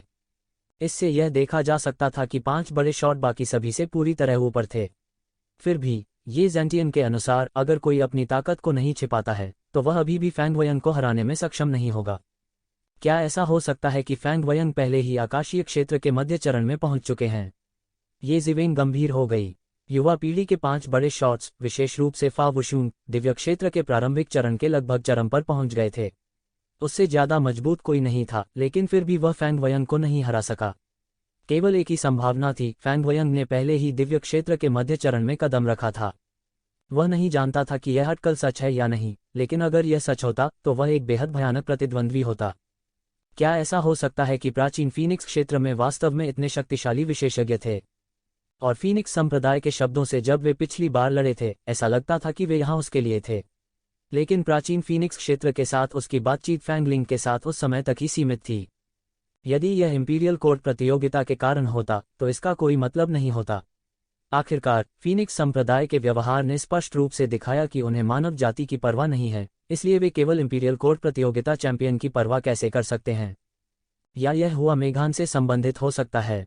हुआ मेघान को प्राचीन फीनिक्स क्षेत्र में लाए जाने के बाद उसकी कोई खबर नहीं आई। शायद यह वास्तव में संबंधित था। ये विचार और विचार उसके दिमाग में लगातार आपस में उलझे रहते थे, लेकिन उसे कोई तार्किक संबंध नहीं मिल पाता था। उसका कोई पता नहीं था। यह संभव है। मैंने इस मामले पर कबीले के भगवान के साथ चर्चा की है और हमें यह भी लगता है कि यह एकमात्र संभावना है। अन्यथा ये कुंग और ये क्यूओंग की ताकत के साथ उन्हें हाथ मिलाने और गंभीर चोटों का सामना करने के लिए मजबूर नहीं होना पड़ता। ये जेंटियन ने ये जिवेन को कुछ चिंतित तरीके से देखा और कहा, इसलिए मैंने कुलपति के साथ चर्चा की है। इस बार आपको लड़ने की जरूरत नहीं है। इस बार यह बहुत स्पष्ट है कि वह आपके लिए आ रहा है। ये कुंग और ये क्यूओंग बस गोलीबारी में फंस गए हैं, बस इतना ही। एक बार जब आप मंच पर चले जाते हैं तो वह निश्चित रूप से आपको जाने नहीं देंगे। ये जिवेन समझ गए थे कि फैंग वुयंग ने इतने मजबूत और निर्मम तरीके से हमला किया था और उन्होंने केवल ये कुंग और ये क्यूओंग को निशाना बनाया था। यह बहुत स्पष्ट था कि वह यहाँ उसके लिए था। लेकिन अगर मैं नहीं लड़ता तो क्या वे हमारे ये कबीले को हेय दृष्टि से नहीं देखेंगे? वे सोचेंगे कि मैं डरपोक हूँ। तो जिवेन ने अपना मुंह खोला और कहा, ये कुछ नहीं है। ये जेंटियन ने अपना सिर हिलाया, हमारे ये क्लान की प्रतिष्ठा हमने खुद अर्जित की है। दूसरे हमें केवल इसलिए नीचे नहीं देख सकते क्योंकि वे हमें नीचे देखते हैं। इसके अलावा हमारा प्रतिद्वंद्वी प्राचीन फीनिक्स डोमेन की तरह एक विशाल है। समग्र रूप से हमारी मानव जाति में उनके विरुद्ध संघर्ष करने की क्षमता है। इसलिए अब हमारे लिए पीछे हटना कोई बड़ी बात नहीं है। ये कुंग और ये क्यूओंग गंभीर रूप से घायल हो गए हैं। मुझे डर है कि वे 1 साल के भीतर ठीक नहीं हो पाएंगे और यदि आप मंच पर जाते हैं तो मुझे डर है कि आप मौके पर अपंग हो जाएंगे। हमारे ये कबीले के लिए यह एक वास्तविक नुकसान होगा। इसकी तुलना में एकमात्र प्रतिष्ठा कुछ भी नहीं है। ये जेंटियन ने कहा, आप स्पष्ट रूप से जानते हैं कि विरोधी क्या करना चाहता है, लेकिन फिर भी आप खुद को उनके दरवाजे पर भेजते हैं। यह विशुद्ध रूप से मृत्यु को प्रणाम कर रहा है। आप जानते हैं कि इस तरह की चीजें कबीला आपकी मदद नहीं कर सकता। यहाँ तक इंपीरियल कोर्ट भी आपकी मदद नहीं कर सकता। ठीक वैसे ही जैसे जब आप फीनिक्स संप्रदाय को मारते हैं तो वे केवल हार मान सकते हैं। अब उन्होंने एक भेजा है उन पर वापस पाने के लिए और भी मजबूत फैंग वुयंग। हम बूढ़े लोग बिल्कुल हस्तक्षेप नहीं करेंगे, अन्यथा हम खेल के नियम तोड़ रहे होंगे। ये जेंटियन ने कहा, यह मामला मेरी वजह से पैदा हुआ है, मैं इसे कैसे जाने दे सकता हूँ? ये जिवेन ने अपना हाथ हिलाया और कहा, इसके अलावा हम 5 टाइकून पर अपनी उम्मीदें लगा रहे हैं, उनमें से कुछ अपनी ताकत छुपा रहे हैं। यह अपने आप में बहुत विश्वसनीय नहीं है, लेकिन कोई दूसरा रास्ता नहीं है। अगर हम हस्तक्षेप कर सकते हैं तो हम उसे इस तरह कैसे जाने दे सकते हैं? ये जेंटियन ने बेबसी से कहा, बहुत सी चीजें इतनी आसान नहीं थीं। स्वामी, मैं लड़ने का अनुरोध करता हूँ। प्रतिद्वंद्वी स्पष्ट रूप से मेरे लिए आया है, मैं इसे अनदेखा नहीं कर सकता। इसके अलावा मैंने इस अवधि में कुछ प्रगति भी की है। ऐसा नहीं है कि मेरे पास वापस लड़ने की ताकत नहीं है। विशाल तारों वाले आकाश की गहराई में एक अतुलनीय विशाल ग्रह था। इसकी परिधि इतनी बड़ी थी कि यह असीम प्रतीत होती थी। यह लगभग एक विमान के बराबर था। विशाल तारों वाले आकाश की गहराई में भी इतना विशाल ग्रह दुर्लभ था। इतना बड़ा ग्रह लंबे समय में एक विमान के रूप में विकसित हुआ होगा। अगर यह और ऊपर चला गया तो यह एक दुनिया बना देगा। और यह दुनिया अलग अलग प्रकारों में बनती हुई थी, जैसे एक छोटी दुनिया, एक मध्यम दुनिया, एक बड़ी दुनिया और इसी तरह। ट्रू मार्शल वर्ल्ड जहां ये जिवेन रहा करती थी, वह एक छोटी सी दुनिया थी। डेविल रेस का विरोध करने के लिए इस ग्रह को पिछली गठबंधन बैठक के लिए स्थापित किया गया था। बड़ी ताकतें एक दूसरे के खिलाफ पहरा दे रही थीं, इसलिए किसी को भी एक दूसरे के इलाके में घुसने देने में आसानी नहीं होती थी। इसलिए उन्होंने तारों भरे आकाश की गहराई में गठबंधन की बैठक आयोजित करने के लिए चुना था। हालांकि गठबंधन की पिछली बैठक को अनगिनत साल बीत चुके थे, तो यह ग्रह एक धूल भरे कमरे की तरह था जिसे लंबे समय से खोला गया था। प्रकाश की एक किरण पूरे आकाश में फैल गई। कई अत्याचारी लोग उस ग्रह की ओर बढ़ रहे थे जहां गठबंधन की बैठक हो रही थी। इस बार की गठबंधन की बैठक काफी प्रभावशाली रही। चारों जातियों के सभी दलों ने बड़ी संख्या में विशेषज्ञ भेजे थे। मानव जाति के बीच 4 शाही परिवारों और 28 कुलीन परिवारों के अलावा सभी दुष्ट कृषक संप्रदायों ने भी अपने अपने विशेषज्ञ भेजे थे। अनगिनत दुर्जय आभा ने पूरे ग्रह को भर दिया। ये आभामंडल आम दिनों में कम ही देखने को मिलते थे। हालांकि उन्हें इस समय सड़क के किनारे गोभी की तरह हर जगह देखा जा सकता था। अधिक से अधिक दुर्जय आंकड़े तारों वाले आकाश की गहराई से भाग रहे थे। टकरा जाना, शून्य फटा हुआ था। गड़गड़ाहट की एक अतुलनीय दुर्जय शक्ति शून्य में चमक उठी। जब यह फिर से प्रकट हुआ तो यह पहले ही ग्रह के आंतरिक भाग में प्रवेश कर चुका था। इतना शक्तिशाली, यह थंडर कबीले की प्रसिद्ध थंडर बोल्ट है। आकाशीय क्षेत्र के कई अत्याचारी विशेषज्ञों के प्रभामंडल इस समय शून्य में दिखाई दिए। यह हमारी मानव जाति के मार्किस कबीले की असली ताकत है। उनकी तुलना में हम सिर्फ व्यक्तिगत किसान हैं। मेरी खेती व्यक्तिगत खेती करने वालों के बीच बहुत अच्छी है, हालांकि इसकी तुलना अभी भी वास्तविक मार्किस कबीले से नहीं की जा सकती है।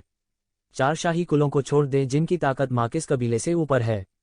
दिव्य क्षेत्र के 9वें स्तर के एक पुराने राक्षस ने इस समय कहा।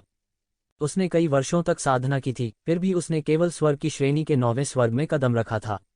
वह वास्तव में इन मार्किस कुलों और रॉयल कुलों के रूप में एक ही सांस में उल्लेख करने में असमर्थ था। हालांकि थंडर कबीला बुरा नहीं है, यह अभी भी 4 महान रॉयल कुलों से दूर है। उस युग के बारे में सोचे जब 4 महान मानव राजा अबाधित थे और सभी को हेय दृष्टि से देखते थे। इसके बारे में सोचना ही लोगों को उत्तेजित करने के लिए काफी है। कुछ लोगों ने असहमति जताई और कहा, इस गठबंधन बैठक का उद्देश्य दानव जाति से निपटना है। यदि हम रॉयल कोर्ट के साथ संबंध स्थापित कर सकते हैं तो यह आसमान में उड़ने से अलग नहीं होगा। रॉयल कोर्ट के संसाधनों के सहयोग से हम भी काफी विकास कर सकते हैं।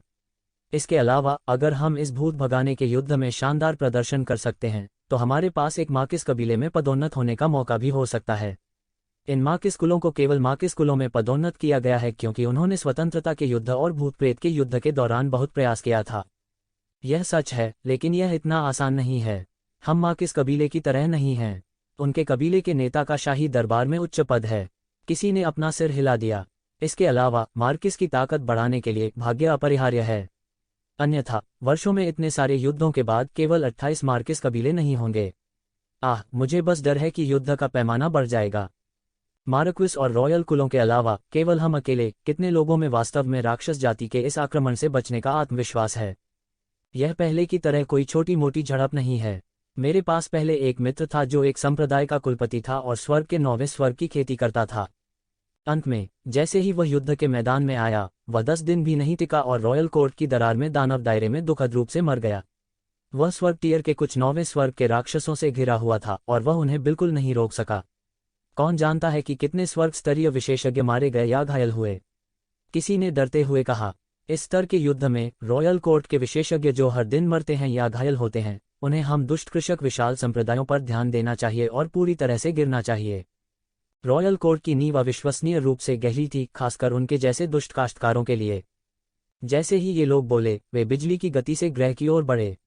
बस एक क्षण में वे पहले ही ग्रह के वातावरण में पहुंच चुके थे। हालांकि इस समय थंडर कबीले के विशेषज्ञ जो पहले ही उन्हें बहुत पीछे छोड़ चुके थे, अचानक किसी ने रोक दिया। थंडर बोर्ड के सामने गहरे नीले रंग की चमक से निकलने वाला एक अतुलनीय विशाल मोती रास्ता अवरुद्ध कर रहा था। यह समुद्री कबीले के विशेषज्ञ हैं। ये लोग अनुभवी और ज्ञानी भी थे। हालांकि ताकत के मामले में उनका पलड़ा भारी नहीं था, लेकिन उन्होंने वर्षों में बहुत कुछ देखा था। पहली नज़र में उन्होंने पहचान लिया कि थंडर कबीले के सामने के लोग समुद्री कबीले के विशेषज्ञ थे। एडवांस सी पैलेस, क्या आप इस बैठक में हमारे साथ लड़ना चाहते हैं? इस समय थंडर बोर्ड से एक अधेड़ उम्र के व्यक्ति की दबी हुई आवाज आई। यह एडवांस सी पैलेस और थंडर कबीले निकला। कोई आश्चर्य नहीं कि वे एक दूसरे के खिलाफ जा रहे हैं। इन दुष्ट काश्तकारों में भी समझ की नज़र थी। थंडर कबीले की खेती पद्धति मुख्य रूप से गड़गड़ाहट और बिजली पर आधारित थी, जो समुद्री कबीले के लिए एक अतुलनीय संयम था। इसलिए समुद्री कबीले के खिलाफ युद्ध में थंडर कबीला हमेशा सबसे आगे रहा। इन वर्षों में थंडर कबीले के हाथों अनगिनत समुद्री कबीले के सदस्य मारे गए थे। उनमें से सी कबीले का क्षेत्र थंडर कबीले से सटा हुआ था और उनके बीच अनगिनत संघर्ष हुए थे। जब दोनों पक्ष मिलते थे तो वे मौत से लड़ते थे। इस समय संघर्ष का टूटना सामान्य था। लंबे समय तक टकराव के बाद दोनों पक्ष आखिरकार निकल गए और ग्रह में प्रवेश कर गए। बस एडवांस सी पैलेस और थंडर कबीले के बीच की कड़वाहट को देखते हुए मैं इस बैठक के नतीजे के बारे में आशावादी नहीं हूं। किसी ने आह भरी और कहा, इतने सारे विरोधाभासों के साथ क्या कोई गठबंधन में शामिल होने को तैयार होगा? लेकिन अतीत में गठबंधन की सफल बैठकों के उदाहरण नहीं रहे हैं। दूसरे व्यक्ति ने पूछा, वही कैसे हो सकता है? उसके बाद दानव कबीले ने एक प्रचंड आग की तरह आक्रमण किया और प्राचीन बैरेंस महाद्वीप के आधे हिस्से पर कब्जा कर लिया। विभिन्न कबीले अपनी रक्षा के लिए सेना में शामिल हो गए। लेकिन अब, हालांकि दानव कबीले के हमले एक ज्वार की लहर की तरह हैं, उन्हें इंपीरियल कोर्ट द्वारा मजबूती से रोक दिया गया है। अभी स्थिति इतनी निराशाजनक नहीं है। इसके अलावा मानव कबीले के पास उनसे पूछने के लिए और भी बहुत कुछ है। शुरू से ही दोनों पक्ष एक मत के नहीं थे। हम कैसे आशा कर सकते हैं कि वे मानव जाति के समान मन वाले होंगे? वह व्यक्ति उत्तर देता रहा, कोई बात नहीं, इन मामलों को इंपीरियल कोर्ट द्वारा हल किया जाएगा। हमें इसके बारे में चिंता करने की जरूरत नहीं है। फिर हम अभी भी यह बैठक क्यों कर रहे हैं? हम जानते हैं कि सफलता की कोई संभावना नहीं है। मुख्य स्वर सेट करने के लिए, और यह आवश्यक रूप से असंभव नहीं है, सब कुछ इस बात पर निर्भर करता है कि विभिन्न कबीले एक दूसरे के साथ कितना समझौता करने को तैयार हैं। बोलते ही वे ग्रह के आंतरिक भाग में प्रवेश कर गए। पूरा ग्रह एक विमान जितना विशाल था। ग्रह के केंद्र में महलों का एक विशाल समूह था। ये कबीले का समूह चुपचाप आ गया। प्राचीन बेरेंस के भिखारियों की इस सभा में, यहाँ तक कि महान मार्किस कबीला भी कई रईसों में से एक था। वे बहुत बकाया नहीं थे। वास्तव में उनमें से बहुत से नहीं थे। कबीले प्रमुख ये तियानकियोन के अलावा कुछ पुरानी प्राचीन वस्तुएं थीं जिन्हें ये ज़िवेन ने पहले कभी नहीं देखा था। वे सभी दिव्य क्षेत्र के शिखर पर थे। हालांकि उनमें से बहुत से नहीं थे, वे अतुलनीय रूप से संभ्रांत थे। इस तरह के संयोजन के साथ, भले ही वे दानव कबीले से घिरे हों, वे सफलतापूर्वक बाहर निकलने में सक्षम होंगे। इस बार बड़ी संख्या में कबीले आ रहे थे। स्वाभाविक रूप से प्रत्येक कबीला बहुत अधिक लोगों को नहीं ला सकता था। वास्तव में बहुत अधिक लोगों को लाने की आवश्यकता नहीं थी। हालांकि बिना किसी अपवाद के जो आए वे या तो सबसे मजबूत थे या सबसे मजबूत में से एक थे। भले ही प्रत्येक कबीला केवल 2 या 3 लोगों को ही लाए, पूरे ग्रह पर विशेषज्ञों की संख्या 1000 से कम नहीं थी। यह भी कहा जा सकता है कि प्राचीन बैरन के कई अभिजात वर्ग यहाँ एकत्रित हुए थे। ये कबीले का समूह चुपचाप मानव कबीले के महलों के समूह में प्रवेश कर गया और चुपचाप गठबंधन की बैठक शुरू होने का इंतजार करने लगा। महल में प्रवेश करने के बाद ये ज़िवेन ने खुद को अपनी सर्वश्रेष्ठ अवस्था में समायोजित करने के लिए सीधे बंद दरवाजे की खेती की स्थिति में प्रवेश किया। हालांकि ये ज़िवेन ने मूल रूप से जो कल्पना की थी, यह जगह उससे कहीं अधिक अराजक थी। लगभग हर दिन बड़े बड़े गुटों के बीच टकराव की खबरें आती होंगी। कौन जानता था कि कितने छोटे कबीले इस अवसर का उपयोग अपनी शिकायतों को निपटाने के लिए करेंगे। ऐसी जटिल स्थिति में उनकी शिकायतों को सुलझाना और इस तरह गठबंधन की बैठक की नींव रखना और भी मुश्किल लग रहा था। ऐसे और भी लोग थे जो इस गठबंधन की बैठक के परिणाम के बारे में अधिक निराशावादी हो गए थे।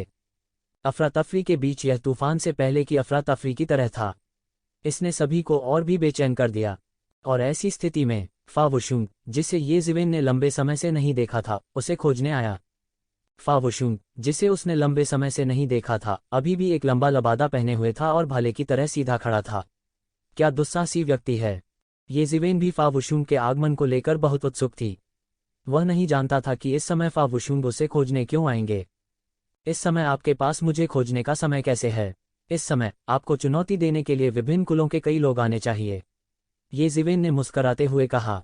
इन दिनों न केवल प्रमुख कबीले अपनी शिकायतें दूर कर रहे थे, बल्कि युवा पीढ़ी के बीच कई लड़ाइयां भी हो रही थीं। विशेष रूप से विभिन्न कुलों के शीर्ष स्वर्ग के गौरव विशेषज्ञों को उनके संबंधित कुलों में शीर्ष प्रतिभाशाली माना जाता था। इस समय कोई भी एक दूसरे की बात मानने को तैयार नहीं था। वे एक दूसरे को चैंपियन कैसे बनने दे सकते थे, विशेष रूप से मानव कबीले। इस बार वे सार्वजनिक आलोचना का निशाना बन गए थे। ऐसा लग रहा था कि सभी कबीले जानबूझकर मानव कबीले के साथ परेशानी की तलाश कर रहे थे। युवा पीढ़ी के 5 दिग्गज लगभग सभी प्रकार के चुनौती निमंत्रण प्राप्त करने से नहीं चुके। मुझे इस तरह की उबाऊ प्रतियोगिता में कोई दिलचस्पी नहीं है। इस बार मैं आपको एक गंभीर मामले के लिए खोजने आया हूँ, फावुशुंग ने कहा। इस स्टार टेरिटरी में दानव कबीले की गतिविधियों के निशान दिखाई दिए हैं। जब ये ज़िवेन ने यह सुना तो उसका चेहरा तुरंत गरिमा में हो गया। मुझे ऐसी उबाऊ प्रतियोगिता में कोई दिलचस्पी नहीं है। मैं यहाँ गंभीर कार्य के लिए आया हूँ, फावुशुंग ने कहा। इस तारा क्षेत्र में दानव जाति की गतिविधियों के निशान हैं। इस स्टार क्षेत्र में दानव जाति क्यों सक्रिय होगी? ये ज़िवेन ने उत्सुकता से पूछा।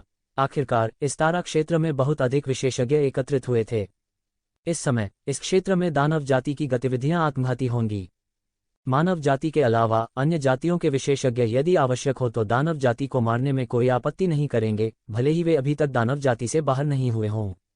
मैं विशिष्टताओं के बारे में बहुत स्पष्ट नहीं हूँ, इसलिए उच्च अधिकारी ने मुझे जांच करने का आदेश दिया। यदि यह दानव जाति की गतिविधियां हैं तो मैं उनके उद्देश्य का पता लगा लूंगा, फावुशुंग ने गंभीर भाव से कहा। ये ज़िवेन ने सिर हिलाया। वास्तव में यह विभिन्न जातियों की एक बैठक थी, हालांकि इसे मानव जाति द्वारा बुलाया गया था। दूसरे शब्दों में, मानव जाति को गठबंधन बनाने की तत्काल आवश्यकता थी, तो वे इस मिलन के मालिक थे। इस बारे में सभी बहुत स्पष्ट थे। यदि इस समय दानव जाति हस्तक्षेप करती और हंगामा करती तो यह एक बड़ी समस्या होती। खासकर एबिस डेविल मास्टर, वह हमेशा मानव जाति के लिए एक बड़ा खतरा रहा है। मूल रूप से प्राचीन बेरेंस महाद्वीप में दानव जाति के शेष सदस्यों के साथ उनके लिए मानव जाति के लिए कोई खतरा पैदा करना असंभव था।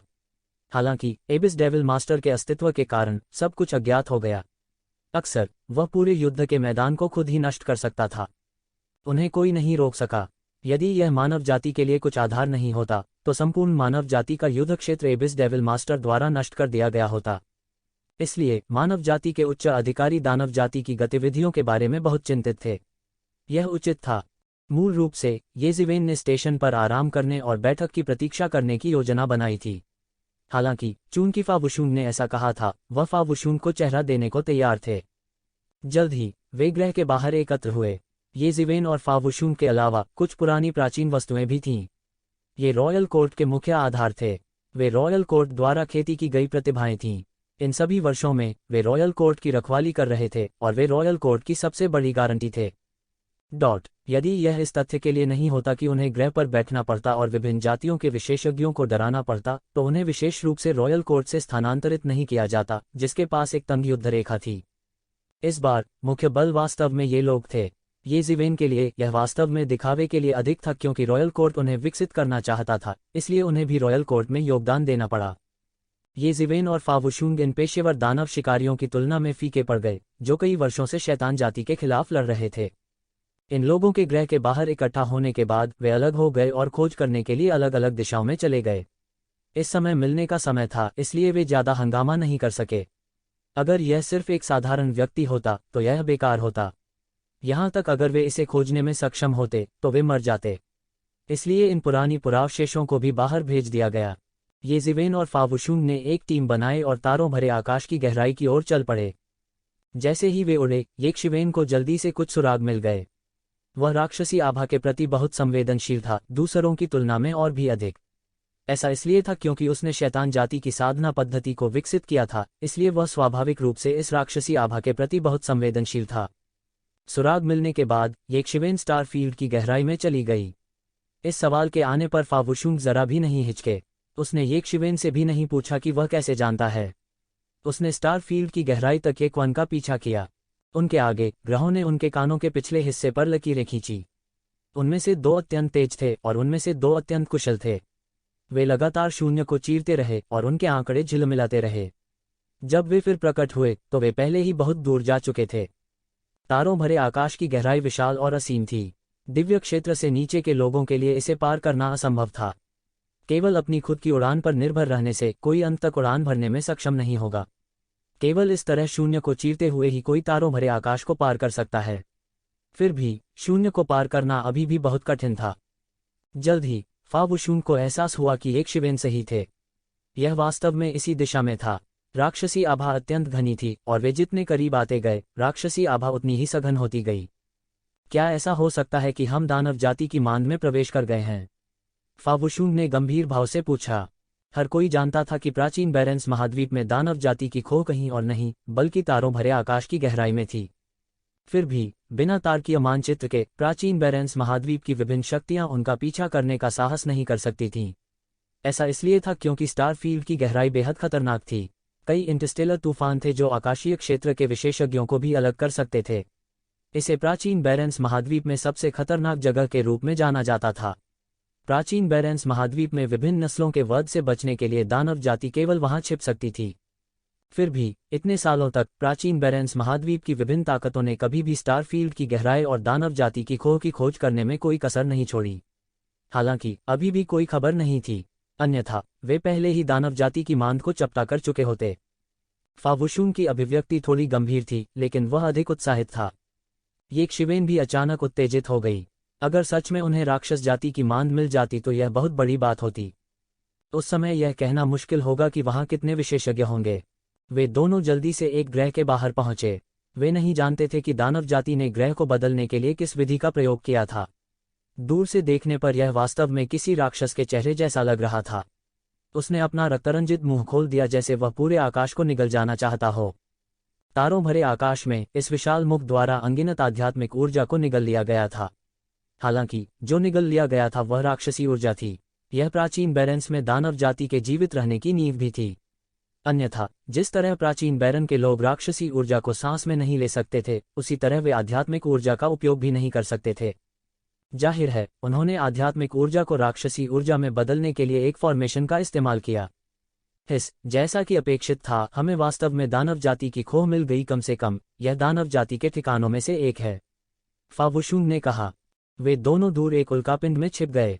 ऊपर देखने पर उन्होंने अनगिनत राक्षसों को गृह में प्रवेश करते और बाहर निकलते देखा। सुरक्षा कड़ी थी और उन्होंने आराम नहीं किया क्योंकि यह एक दूरस्थ स्थान पर स्थित था। हमें क्या करना चाहिए? क्या हमें वापस जाना चाहिए और अभी रिपोर्ट करनी चाहिए? फावुशुंग ने ये जिवेन को देखा और कहा, देखो, इन राक्षसों द्वारा इस पूरे ग्रह को एक छोटे से शैतान दुनिया में बदल दिया गया है। इसके अलावा हम दूर से भी गठन के उतार चढ़ाव को महसूस कर सकते हैं। यह स्पष्ट है कि वे किसी प्रकार के गठन की व्यवस्था कर रहे हैं। इसके अलावा गठन पूरा होने वाला है। अगर हम समय रहते इसका आयोजन नहीं करते हैं तो मुझे डर है कि इसके परिणाम अकल्पनीय होंगे। अगर मैं गलत नहीं हूं तो इस समय हम मनुष्यों से निपटने के लिए इस गठन की व्यवस्था की जानी चाहिए। तो जिवेन ने भयानक गठन को देखा और कहा। वह फावुशुंग से आगे देख सकता था क्योंकि उसके पास एक बड़ा शैतान था, इसलिए वह इन चीजों के प्रति असाधारण रूप से संवेदनशील थे। वास्तव में वह फावुशुंग से कहीं अधिक संवेदनशील था। काय करते? फावुशुंग ने पूछा। मैं अंदर घुसकर देखूंगा। अगर मैं इसे नष्ट कर सकता हूं तो मैं इसे नष्ट करने की कोशिश करूंगा। तुम यहां रहो और पहरेदारी करो, ये जिवेन ने कहा। नहीं, यह बहुत खतरनाक है। फावुशुंग ने बार बार अपना सिर हिलाया और कहा, अगर यह खतरनाक है तो भी हम कुछ नहीं कर सकते। भी हम अभी भी नहीं जानते हैं कि उन्होंने किस प्रकार की संरचना की व्यवस्था की है। यदि हम वास्तव में उन्हें सफल होने देते हैं तो हमारी गठबंधन बैठक वास्तव में समाप्त हो जाएगी, ये जिवेन ने कहा। इसके अलावा मेरे पास उनके द्वारा खोजे जाने का अपना तरीका है। तो ठीक है, मैं यहाँ तुम्हारा समर्थन करूंगा। अगर वास्तव में कोई समस्या है तो तुरंत भाग जाओ। फावुशुंग ने थोड़ी देर के लिए येक्षिवेन को देखा। यह देखकर कि येक्षिवेन दृढ़ निश्चयी था, अंत में उसके पास सहमत होने के अलावा कोई विकल्प नहीं था। हाँ, ये जिवेन ने सिर हिलाया। जैसा कि उन्होंने कहा, उनका आंकड़ा पहले से ही एक किरण में बदल गया था और ग्रह में गहराई तक चला गया था। फावुशुंग ने उसकी ओर देखा और बेहोश होकर थोड़ा घबरा गया। मूल रूप से उसके पास अभी भी थोड़ा उत्साह था, लेकिन वह भी बिना निशान के गायब हो गया था। इस समय उसे केवल इस बात की परवाह थी कि येक्षिवेन आसानी से ग्रह में प्रवेश कर सकती है या नहीं। वह पहले से ही तैयार था। यदि येक्षिवेन विफल रहता है तो वह तुरंत येक्षिवेन का समर्थन करने जाएगा। उसके बाद उसने देखा कि जब येजिवेन ने डेविल डोमेन ग्रह में प्रवेश किया, हालांकि उसे कुछ लोगों द्वारा अवरुद्ध कर दिया गया था, उसने आसानी से बाहर के गार्डों के निरीक्षण को पास कर लिया और ग्रह में प्रवेश कर गया। फावुशुंग की आंखें अविश्वास से चौड़ी हो गईं। उसे नहीं पता था कि येक्षिवेन ने यह कैसे किया। किसी को पता होना चाहिए कि गठन से देखते हुए अंदर के पहरेदार बहुत सख्त और गंभीर होने चाहिए। उन्हें धोखा देना और पार करना असंभव था। उस समय उसे जो आश्चर्य हुआ वह यह था कि येक्षिवेन वास्तव में एक इंसान के रूप में आ गई थी। हाँ, इस समय येजिवेन ने देखा कि उसके बगल में कई राक्षस थे जो येजिवेन से पूछताछ करना चाहते थे। हालांकि वे उसकी आंखों से डर गए थे। येजिवेन ने एक इंसान की तरह कपड़े पहने थे, लेकिन उसके शरीर से शुद्ध शैतानी ऊर्जा निकल रही थी। इसके अलावा यह एक सामान्य निम्न श्रेणी की शैतानी ऊर्जा नहीं थी। इसके विपरीत यह बहुत शुद्ध था। यह उस प्रकार की शैतानी ऊर्जा थी जिसे केवल एक श्रेष्ठ शैतान विशेषज्ञ ही उत्सर्जित कर सकता था। इसलिए इन्हीं राक्षसों ने उसे रोकने की हिम्मत नहीं की। दैत्य जाति में श्रेष्ठ दैत्यों और हीन दैत्यों के बीच इस प्रकार का वर्गीकरण बहुत आम था। उदाहरण के लिए, असुर जनजाति साधारण असुर और महान असुर में विभाजित थी। दानव जाति को साधारण दानव जाति और महान दानव जाति में भी विभाजित किया गया था। अभी हालांकि वे नहीं जानते थे कि येजिवेन किस जाति से है, वे उसकी आभा से अंदाजा लगा सकते थे कि वह एक श्रेष्ठ राक्षस होना चाहिए। आखिरकार यह प्राचीन बेरेंस महाद्वीप था। प्राचीन बैरन में घुसने के लिए एक इंसान के रूप में भेष बदलना आम बात थी, इसलिए ऐसा करना उनके लिए अजीब नहीं था। रुको, तुम्हें अंदर जाने की अनुमति नहीं है। अचानक डेमन रेस के एक गश्ती दल के कप्तान ने आगे बढ़कर येक्षिवेन को रोका। येजिवेन ने उसकी ओर ठंडी नजर से देखा और ठंडेपन से कहा, तुमने क्या कहा? उसकी अभिव्यक्ति अहंकारी थी और उसने दानव जाति के कप्तान को ऐसे देखा जैसे वह एक सुअर को देख रहा हो। यह ऐसा था मानो वह कह रहा हो, एक तुच्छ दानव की मुझसे इस तरह बात करने की हिम्मत कैसे हुई?